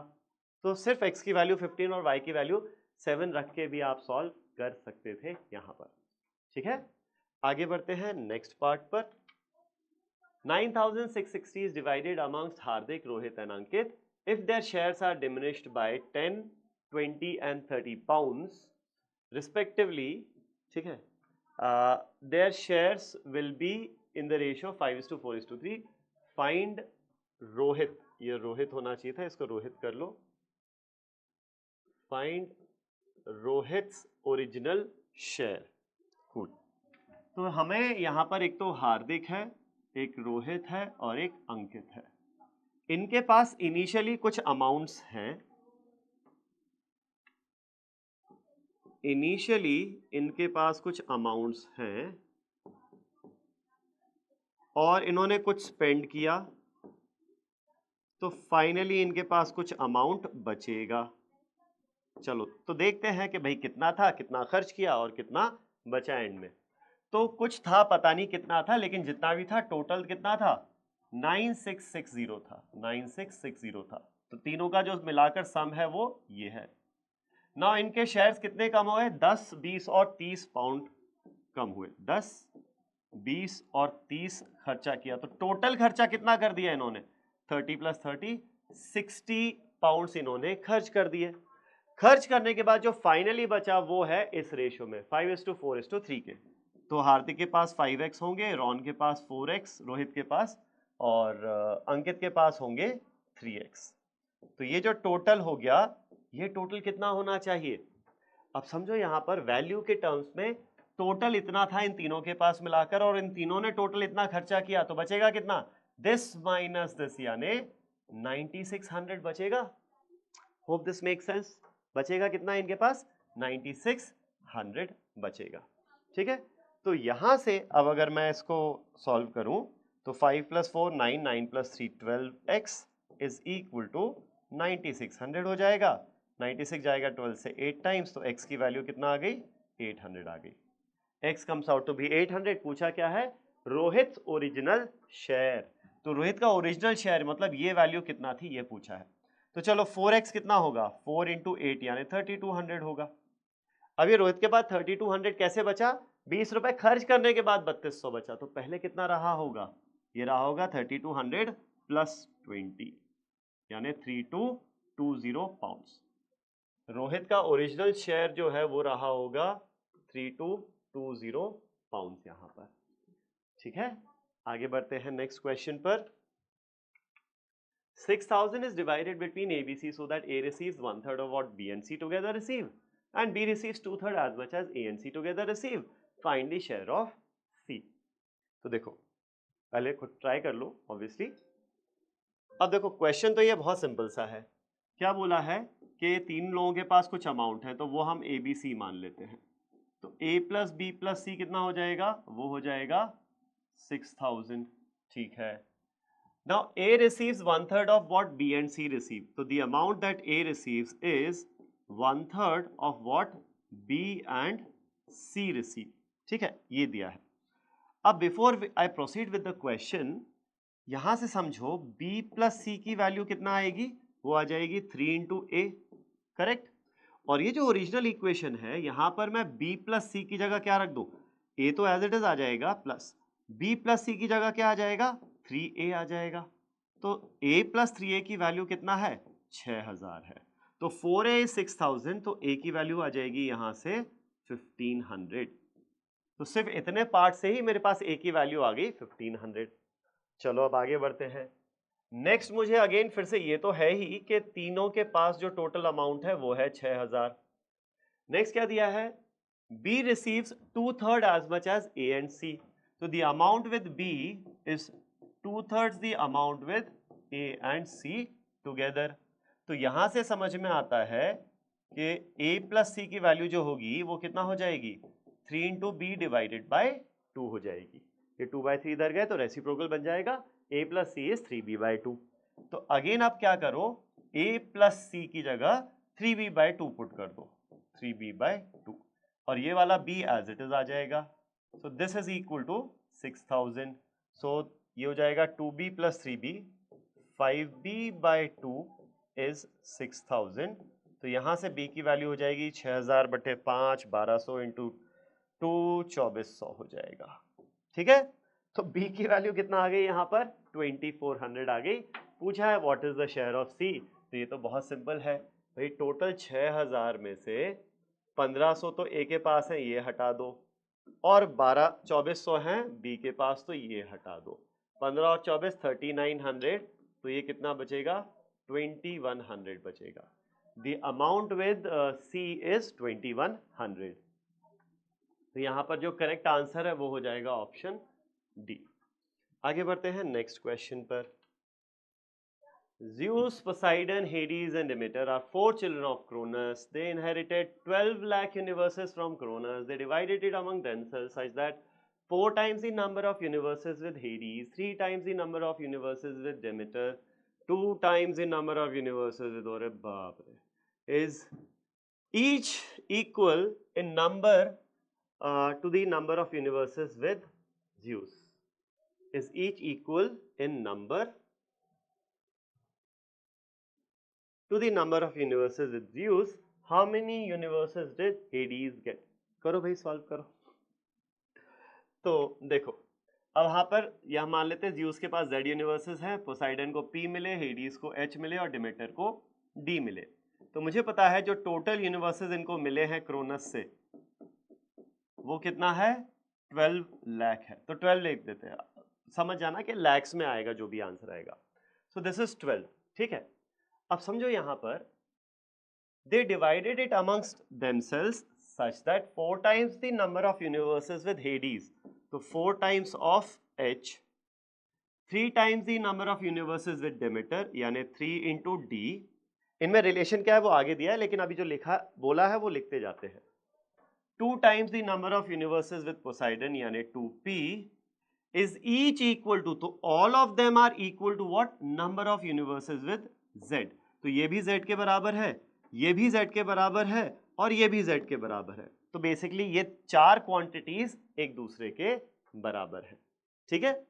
अब ये 4 क्वांटिटीज एक दूसरे के बराबर हैं अगर, तो एक काम करो, एक तरीका तो वो है जो हमने रेशो जो बेसिक देखा था ना वीडियो में, उसमें आप H, D, P और Z का कंबाइंड रेशो निकाल सकते हो। वो कैसे आएगा, H, D, P, Z का कंबाइंड रेशो कैसे आएगा, इनके कोएफिशिएंट्स का रेसिप्रोकल 1/4:1, 1/3:1, 1/2:1, 1/1। तो ये कंबाइंड रेशो आ जाएगा। ये वाले तरीके से भी कर सकते हो, लेकिन मैं इस क्वेश्चन में थोड़ा सा अप्रोच डिफरेंट रखता हूँ। कैसे डिफरेंट, इस इक्वेशन पे आ जाओ, बेसिकली समझा रहा हूँ तुम्हें, इसीलिए थोड़ा सा डिफरेंट अप्रोच। ये अप्रोच तो पहले ही समझ चुके हैं, ये वाली अप्रोच भी समझ लो। Z को एज इट इज रख दो, h की जगह क्या आ जाएगा z/4, d की जगह आ जाएगा यहाँ पर z/3 और p की जगह आ जाएगा z/2।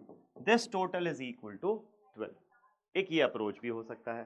तो 2, 3, 4 और ये है बाय 1, तो 2, 3, 4 का एलसीएम 12, 12 से मल्टीप्लाई कर देते हैं पूरी इक्वेशन को, तो 12 इंटू 12 ये हो गया 144, 12 into Z plus 12/4 is 3z plus 12/3 is 4z plus 12/2 is 6z।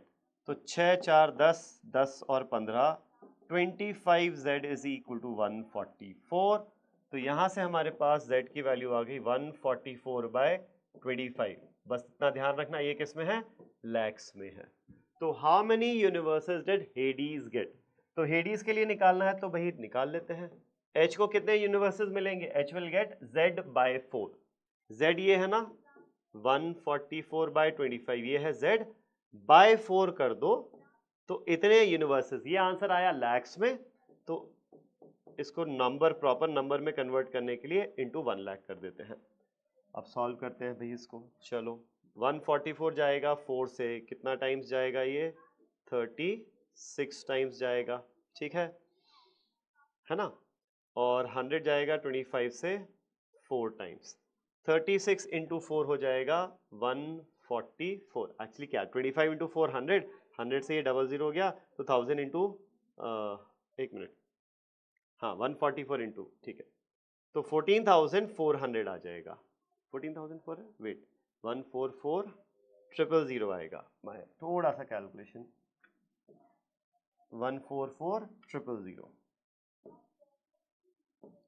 तो हेडीज को कितने यूनिवर्सेस मिलेंगे? 1,44,000, 1,44,000 यूनिवर्सेस मिलेंगे हेडीज को यहाँ पर, ठीक है। तो ये इस तरीके से करना है। क्वेश्चन सिंपल सा है बट बहुत बड़ा सा वर्ड प्रॉब्लम है, लेकिन जब आप इसको इसमें फॉर्म में कन्वर्ट कर लोगे उसके बाद तो बहुत फेमिलियर फॉर्मेट हो जाता है। आगे बढ़ते हैं नेक्स्ट क्वेश्चन पर। सिमिलर क्वेश्चन है, ZPHD 4 children, they inherited 12 lakh universes, they divided it such that 1/4 the number of universes with Zeus। तो वही Zeus plus Poseidon plus Hades plus Demeter के पास मिलाकर 12 लाख यूनिवर्सेस हैं, ठीक है। फिर 1/4 the number of universes with Zeus, 1/3 the number of universes with Poseidon, half the number of universes with Hades is each equal to the number of universes with Demeter। ये D के बराबर है, ये D के बराबर है तो ये दोनों भी बराबर होंगे, ये D के बराबर है तो ये इफेक्टिवली चारों क्वांटिटीज बराबर हो गए। अब एक काम करो, अब इसको मैं सिंपल रेशो से कर लेता हूँ, Z/2, P/2, H/2, D। इसका जो कंबाइंड रेशो है वो क्या होगा? कोएफिशिएंट्स का रेसिप्रोकल। तो 1/4 का रेसिप्रोकल 4, 1/3 का रेसिप्रोकल 3, 1/2 का रेसिप्रोकल 2 और 1/1 का रेसिप्रोकल 1 हो जाएगा, ठीक है। अब पूछा क्या है, how many universes did P get? तो P को कितने मिले? P gets 3 parts out of total how many? 10।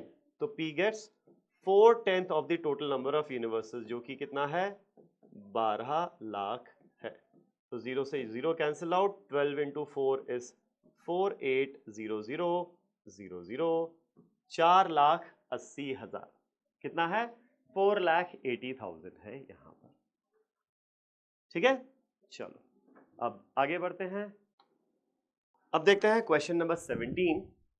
यहां पर देखो क्या दिया है, when Sunil will be as old as his father is at present, Sunil will be 5 times as old as his son is at present। अरे बाप रे, ठीक है। फिर also by then Sunil's son will be 6 years older than the age of Sunil at present, the sum of the ages of his father, Sri, भाई बहुत सारा information दिया हुआ है। तो पहले तो ये समझो कि हम यहाँ पर 3 लोगों के बारे में बात करें, Sunil, Sunil son and Sunil's father, ठीक है। तो लिख लेते हैं उसको, we are talking about Sunil, Sunil's son and Sunil's father. एक तो ये चीज हो गई, लोग कौन कौन है ये समझ लिया। अब इनकी कब कब की एजेस के बारे में बात किया है वो भी समझना जरूरी है। When सुनील will be मतलब एक तो फ्यूचर की कभी बात कर रहा है, as old as his father is at present, तो प्रेजेंट की भी बात कर रहा है। सुनील विल बी, वही फ्यूचर। तो दो टाइम पीरियड्स की हम बात कर रहे हैं, एक तो प्रेजेंट एजेस की बात कर रहे हैं और एक हम बात कर रहे हैं फ्यूचर में कभी की। फ्यूचर में कब की ये नहीं पता, बट फ्यूचर में कभी तो की, कभी की भी तो भी बात कर रहे हैं। तो यहां से शुरू, Sunil, when Sunil will be as old as his father is at present. तो लेट्स से सुनील के जो फादर है एट प्रेजेंट उनकी एज x है। तो ये स्टेटमेंट क्या बोल रहा है, जब सुनील फादर की एज के बराबर होगा। तो फ्यूचर में कब की बात कर रहे हैं, जब सुनील की age present age of father के बराबर हो जाएगी, तब की बात कर रहे हैं। ठीक है, तो तब के बारे में क्या बात कर रहे हैं, Sunil will be 5 times as old as his son. तो ये जो एज होगी ना सुनील की, this will be 5 times the age of his son, age of his son at present. तो let's say present age of the son is s, तो ये जो एज है x, ये कितना हो जाएगी, 5 इंटू एस हो जाएगी। ठीक है, तो यहां से ये समझ में आता है इफेक्टिवली कि सुनील के जो फादर है ना, उनकी प्रेजेंट एज अभी सुनील के सन से 5 गुना है। So this is equal to 5s। तो s, 5s और 5s इतना आ गया हमारे पास। अब आगे की बात करते हैं। Sunil's son will be 6 years older than the age of Sunil at present। अच्छा, by then मतलब यहां पर by then Sunil's son will be 6 years older than the present age of Sunil. तो present age of सुनील को हम मान लेते हैं कुछ y मान लो, ये y है। तो by then मतलब फ्यूचर में सुनील के बेटे की एज क्या हो जाएगी, 6 years older than the present age of Sunil, यानी y plus 6 हो जाएगी ये। ठीक है, फिर आगे, The sum of the ages of Sunil's father and Sunil is 85 years। तो सुनील के फादर और सुनील की एज का जो प्रेजेंट एज का जो सम है वो कितना है, 85 है। ठीक है, तो एक काम करो फिर यहां पर, अगर इन दोनों का सम 85 है, ये 5s है, तो y कितना हो जाएगा, 85 माइनस 5s हो जाएगा, राइट, सच दैट इन दोनों का सम 85 आ जाएगा। तो यहां पर मैं क्या कर दूं, y की जगह 85 माइनस 5s पुट कर देता हूं, तो 85 माइनस 5s प्लस 6, ये हो जाएगा 91 माइनस 5s। क्यों किया मैंने, सारे जो ये ब्लॉक्स हैं इन सबको सिंगल वेरिएबल s के टर्म्स में ही मैंने एक्सप्रेस कर लिया।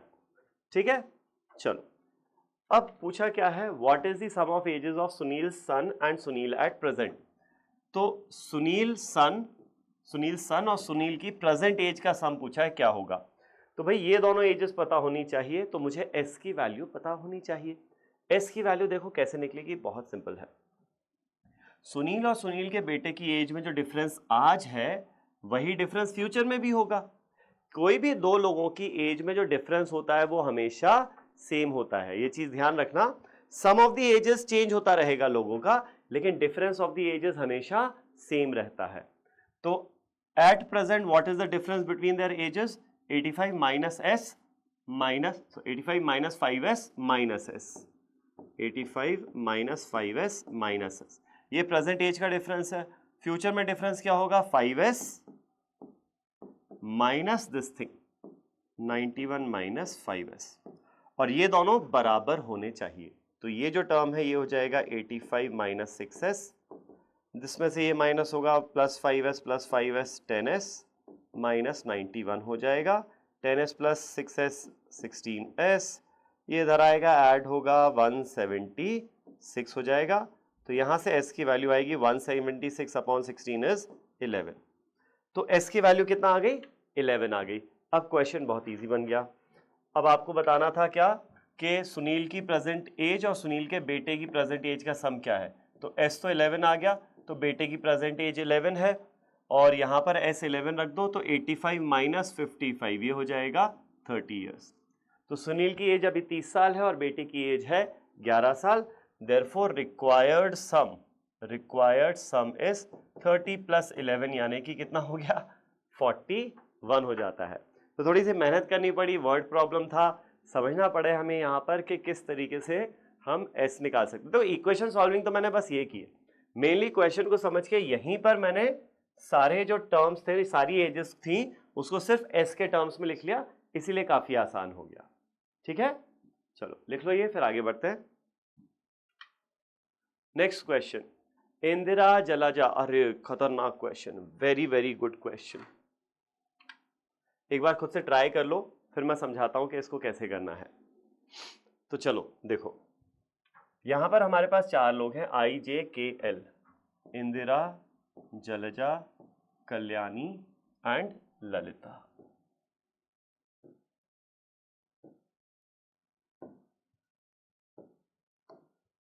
ठीक है,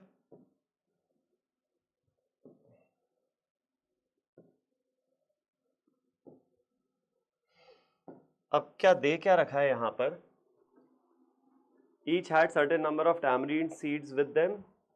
Now they were playing a game in which in every round one player would pass some seeds to another player. ठीक है, first Indira gave 1/3 of the number of seeds with her to Jalaja.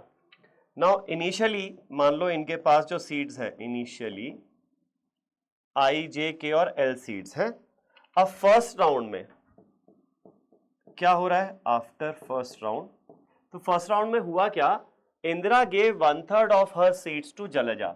जो भी इंदिरा के पास थी उसने अपना 1/3 जलजा को दे दिया। ये हुआ after first round. First round में ये ट्रांजैक्शन हुआ तो इनके पास कुछ कुछ सीड्स हो जाएंगे। ठीक है, फिर Jalaja then gave 1/4 of the number of seeds with her to Kalyani. तो आफ्टर ये जो सेकेंड राउंड ऑफ एक्सचेंज है, चेंज है, अब क्या किया, जलजा के पास अब जितनी भी सीड्स हो गई, जलजा ने अपने पास जो भी सीड्स थी उसका 1/4 दे दिया कल्याणी को। तो ये हुआ सेकेंड राउंड के बाद। फिर एक और ट्रांजैक्शन हुआ, क्या हुआ, जलजा ने 1/4 कल्याणी को दे दिया। Kalyani then gave 1/5 of the number of seeds with her to Lalita. तो अब कल्याणी के पास जितने भी हो गए उसमें से 1/5 सीड्स उसने किसको दे दी, ललिता को। तो कल्याणी ने ललिता को दे दी 1/5 ऑफ द सीड्स। ठीक है, at this point the number of seeds with each player was equal. If Lalita had 10 seeds less than Jalaja, how many seeds did Indira start with. ठीक है, initially Lalita had 10 seeds less than Jalaja. तो ये जो L था ना, this is 10 less than J, तो J minus 10, ये चीज तो है, L is equal to J minus 10, ये चीज हम ध्यान रखेंगे। लेकिन इस क्वेश्चन को हम ना यहां से शुरू नहीं करेंगे, हम शुरू करेंगे नीचे से सॉल्व करना। ये हमने पहले भी शायद सिंपल इक्वेशन में देखा हुआ है। इस टाइप के क्वेश्चंस में एंड में आपको दिया हुआ है ना, क्या दिया हुआ है एंड में, दैट इनिशियली एंड में ये दिया हुआ है number of seeds with each player was equal. तो ये जो सीड्स थी सबके पास after the third round of exchange seeds बराबर हो जाती हैं। तो ठीक है, अब ये सीड्स बराबर हो जाती हैं तो एक काम करते हैं, 1/5 दिया ना इधर, इसको मैं मान लेता हूं कितना, 5x। 5x क्यों मान रहा हूं, क्योंकि इसका 1/5 करना है। ठीक है, अब 1/5 में से 1/5 दे दिया तो कितना दिया, x दिया, तो बचेगा कितना, इसके पास कितना बचेगा, 4x बचेगा। 5x में से कल्याणी ने x तो ललिता को पास कर दिए, तो उसके पास खुद कितने बचेंगे, x कम कर दो, 4x। अब ये बोला हुआ है कि सबके पास बराबर बराबर सीड्स हो गई हैं, तो इसका मतलब इंदिरा, जलजा और ललिता के पास भी कितनी सीड्स हो जाएंगी after third exchange, 4x 4x 4x seeds हो जाएंगी। अब ललिता को देखो, ललिता को x सीड्स मिलने के बाद 4x हुई, तो इसके जस्ट पहले कितना रही होंगी, x कम कर दो, 3x रही होंगी। Make sense. अब आओ इंदिरा और जलजा के पास। इंदिरा और जलजा ने यहां थर्ड एक्सचेंज जो है वो तो बस इन दोनों में हो रहा है, इन दोनों में या इसका किसी और के साथ तो कोई एक्सचेंज हो नहीं रहा, तो इनकी जो नंबर ऑफ सीड्स है ये तो थर्ड राउंड के पहले 4x ही रही होंगी। होप ये समझ में आ रहा है। ठीक है, सिर्फ x सीड्स यहां से यहां जा रही है, तो 5x 3x का x इधर गया तो ये 4x बचेगा, ये 4x हो जाएगा। इनके पास भी 4x है, वो पिछले राउंड के मुकाबले चेंज नहीं होगा। ठीक है, चलो अब थोड़ा सा कैलकुलेशन करना पड़ेगा। कैसे, समझो, यहां तो पहली बात तो कोई चेंज नहीं हो रहा, तो ये तो 4x ही रहेगा, यहां भी कोई चेंज नहीं हो रहा ललिता का, ये भी 3x रहेगा। सेकेंड राउंड में क्या हो रहा है, जलजा कल्याणी को दे रही है, सेकेंड जो एक्सचेंज है वो क्या है, जे और के के बीच में एक्सचेंज है, तो इंदिरा और ललिता का तो कोई वैल्यू चेंज नहीं होगा। अब आते हैं जलजा। मान लो ये जो वैल्यू है ये कुछ थी y, ले लेते हैं इसको y मान लेते हैं, ठीक है। तो y का 1/4 मैंने कम कर दिया तो बचेगा कितना, y का सिर्फ 3/4 बचेगा, राइट। तो y का अगर 3/4 बचेगा जलजा के पास, तो y का 3/4 कितना है, 4x है, ठीक है। तो यहां से y की वैल्यू कितना समझ में आती है, 16x/3 हो जाएगी। तो ये जो y की वैल्यू है ये कितना है, 16x/3 है यहां पर, ठीक है। चलो, तो यहां से समझ में आता है कि 16x/3 का 1/4 दिया, तो 16x/3 को 1/4 करो, कितना हो जाएगा, ये 4x/3 हो जाएगा। तो 4x/3 इधर जाएगा, तो इसमें से 4x/3 माइनस करोगे, 12x/3 बचेगा, विच इज 4x। बिल्कुल फिट हो रहा है। तो कल्याणी के पास इसके पहले कितने थे, देखो 4x/3 मिलने के बाद 5x हो गए, तो पहले कितने रहे होंगे, 5x में से 4x/3 हटा देते हैं, तो 15x - 4 इज 11x/3। तो ये कल्याणी के पास इसके पहले कितने रहे होंगे, 11x/3 रहे होंगे। होप ये समझ में आ रहा है आपको। तो ये जो हमारे पास नंबर ऑफ सीड्स आ गए हैं, ये कब के आए हैं, after the first exchange, okay. अब आ जाओ यहां पर, यहां हम मान लेते हैं कि इनिशियली इंद्रानी के पास Z सीड्स थी, Z में से 1/3 इसे दे दी, तो बचेंगी उसके पास कितनी, 2/3 बचेंगी, ठीक है। तो Z का जो 2/3 बचा है वो कितना है, 4x के बराबर है। तो यहां पर लिख देता हूं, Z का जो 2/3 है वो 4x के बराबर है, तो Z की वैल्यू कितना आ गई यहां पर, 6x आ गई, ठीक है। Z की वैल्यू आ गई हमारे पास 6x, मतलब इंद्रानी के पास पहले कितने थे सीड्स, 6x थी। तो 6x का 1/3, 6x का 1/3 कितना होता है, 2x, इसको दे दी। अब इसको 2x देने के बाद इसके पास 16x/3 हो गई, तो पहले कितनी रही होंगी, 16x/3 में से 2x माइनस कर देते हैं, तो 6x माइनस होगा 10x/3। तो जलजा के पास ये 2x सीड्स मिलने के पहले कितनी रही होंगी, 10x/3 सीड्स रही होंगी। And what about Kalyani and Lalita, इनका तो फर्स्ट एक्सचेंज में चेंज नहीं हो रहा, तो ये 11x/3 और ये रहेगा 3x, ये सेम रहेगा, ये सेम रहेगा, ठीक है। तो ये बन जाती है हमारी टेबल, और ये सारी टेबल सिर्फ एक ही वेरिएबल के टर्म्स में है, x के टर्म्स में। x की वैल्यू कैसे आएगी, x की वैल्यू आएगी यहां से, the number of seeds that Lalita had is 10, ये वाला जो पार्ट है, Lalita had 10 less then Jalaja, ठीक है। तो ललिता के पास इनिशियली कितनी सीड्स थी, 3x थी, विच इज इक्वल टू जलजा के पास कितनी थी, 10x/3 माइनस 10 हो जाएगा ये, तो ये 10 उधर जाएगा, ये बनेगा 10x/3 माइनस 3x, तो 10 इज इक्वल टू 9 माइनस होगा x/3 आ जाएगा, तो यहां से x की वैल्यू आ जाएगी 3 × 10 30, कितना आ गई, 30 आ गई यहां पर, ओके। तो x 30 आ गया। अब क्वेश्चन क्या पूछा था, कहां गया क्वेश्चन भाई, how many seeds did Indira start with, तो Indira started with how many, 6x seeds, x की वैल्यू आ गई हमारे पास 30, तो ये हो जाएगा 180, कितना हो गया ये, 180 हो जाएगा, ठीक है। होप समझ में आ रहा है। ये थोड़ा सा मुश्किल सवाल था, ये डेफिनेटली काफी अच्छा क्वेश्चन है, इसको आपको पीछे से अप्रोच करना है, सॉल्व करना, राइट।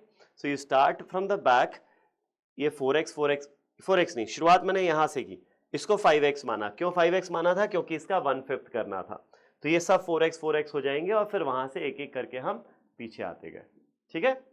तो ये हो गया हमारा 18th question. Moving on to the next question. Now ये क्वेश्चन पहले एक बार खुद ट्राई कर लो, तो यू विल फिगर आउट कि क्या करना है क्या नहीं करना। So this question is based on ratio of inequalities जो हमने डिस्कस किया था। क्या मतलब, present age of Tweedledee and Tweedledum, ठीक है, इनकी प्रेजेंट एज का रेशियो है 5:3। What will which of the following can not be the ratio 6 years from now. आज से 6 साल के बाद इनकी एजेस का जो रेशियो है वो क्या नहीं हो सकता है, ये बताना है। तो देखो अब यहां पर आज इनकी एजेस जो है 5x और 3x मान लेते हैं, कॉमन फैक्टर x हो गया।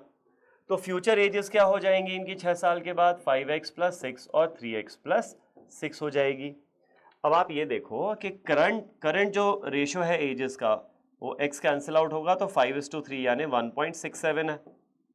तो ये रेशियो 1 से बड़ा है। अब कोई रेशियो जो 1 से बड़ा है उसमें ऊपर नीचे सेम नंबर ऐड करोगे तो ये जो रेशियो की नई वैल्यू आएगी वो डेफिनेटली क्या होगी, इस रेशियो से छोटी हो जाएगी। This will be less than 1.67। कोई रेशियो ऑफ ग्रेटर इनइक्वालिटी है उसमें सेम नंबर ऊपर नीचे ऐड करने से क्या होता है, रेशियो की वैल्यू कम हो जाती है। तो ये वैल्यू कम हो गई तो यहां पर ये जो भी वैल्यू आएगी 1.67 से कम होनी चाहिए। 1.67 के बराबर या उससे बड़ी तो डेफिनेटली नहीं होनी चाहिए। तो चलो ऑप्शन चेक कर लेते हैं, हमें बताना है which of these can not B. तो पहला ऑप्शन 3:2, 3:2 होता है 1.5, इससे छोटा है तो this can be a ratio, तो ये हमारा आंसर नहीं होगा। 4:3 इज 1.33, ये भी 1.67 से कम है, चलेगा। 9:5 होता है 1.8, 1.8। अब 1.8 क्या हो गया, इससे बड़ा हो गया, तो ये तो हमारा रेशियो नहीं हो सकता। This can not be the ratio, ratio बढ़ तो नहीं सकता ना, तो ये नहीं होगा। 13:8 अगर आप देखोगे तो 13:8 होगा कितना, 5/8, तो 1.625 आएगा। अब 1.625 है तो इससे कम, बहुत पास है लेकिन कम तो है ना, तो ये सब हो सकते हैं। ऑप्शन सी जो है वो नहीं हो सकता। ऑप्शन सी में जो रेशियो है 1.8, it can not be the ratio of their edges in the future. तो आंसर यहां पर हो जाएगा ऑप्शन सी, ठीक है। And moving on to the last question here, 8 years ago the ratio of ages of man and his son was 5:3, 5:2. Which of the following cannot be the ratio of their ages 4 years from now? तो again बहुत simple से example है, 5:2 man और सन की as का ratio है, ये 8 साल पहले का, 8 years ago का। अब वो बोल रहा है what which of the following cannot be the ratio 4 years from now। 4 years from now मतलब आज से 4 साल बाद की बात कर रहा है, तो इसमें और इसमें कितने साल का अंतर हो गया, 12 years का अंतर आ गया।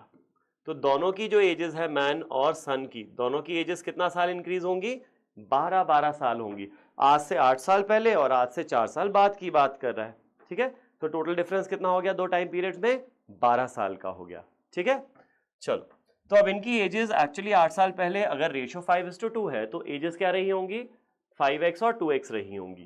तो ये जो रेशियो है इसकी वैल्यू कितना है, 2.5 है, 1 से बड़ा है। अब 1 से बड़ा है तो जब आप इनकी प्रेजेंट एजेस निकालोगे तो वो क्या हो जाएंगी, 5x + 12 और 2x + 12। तो किया क्या हमने, ऊपर नीचे न्यूमरेटर डिनोमिनेटर में सेम नंबर ऐड कर दिया।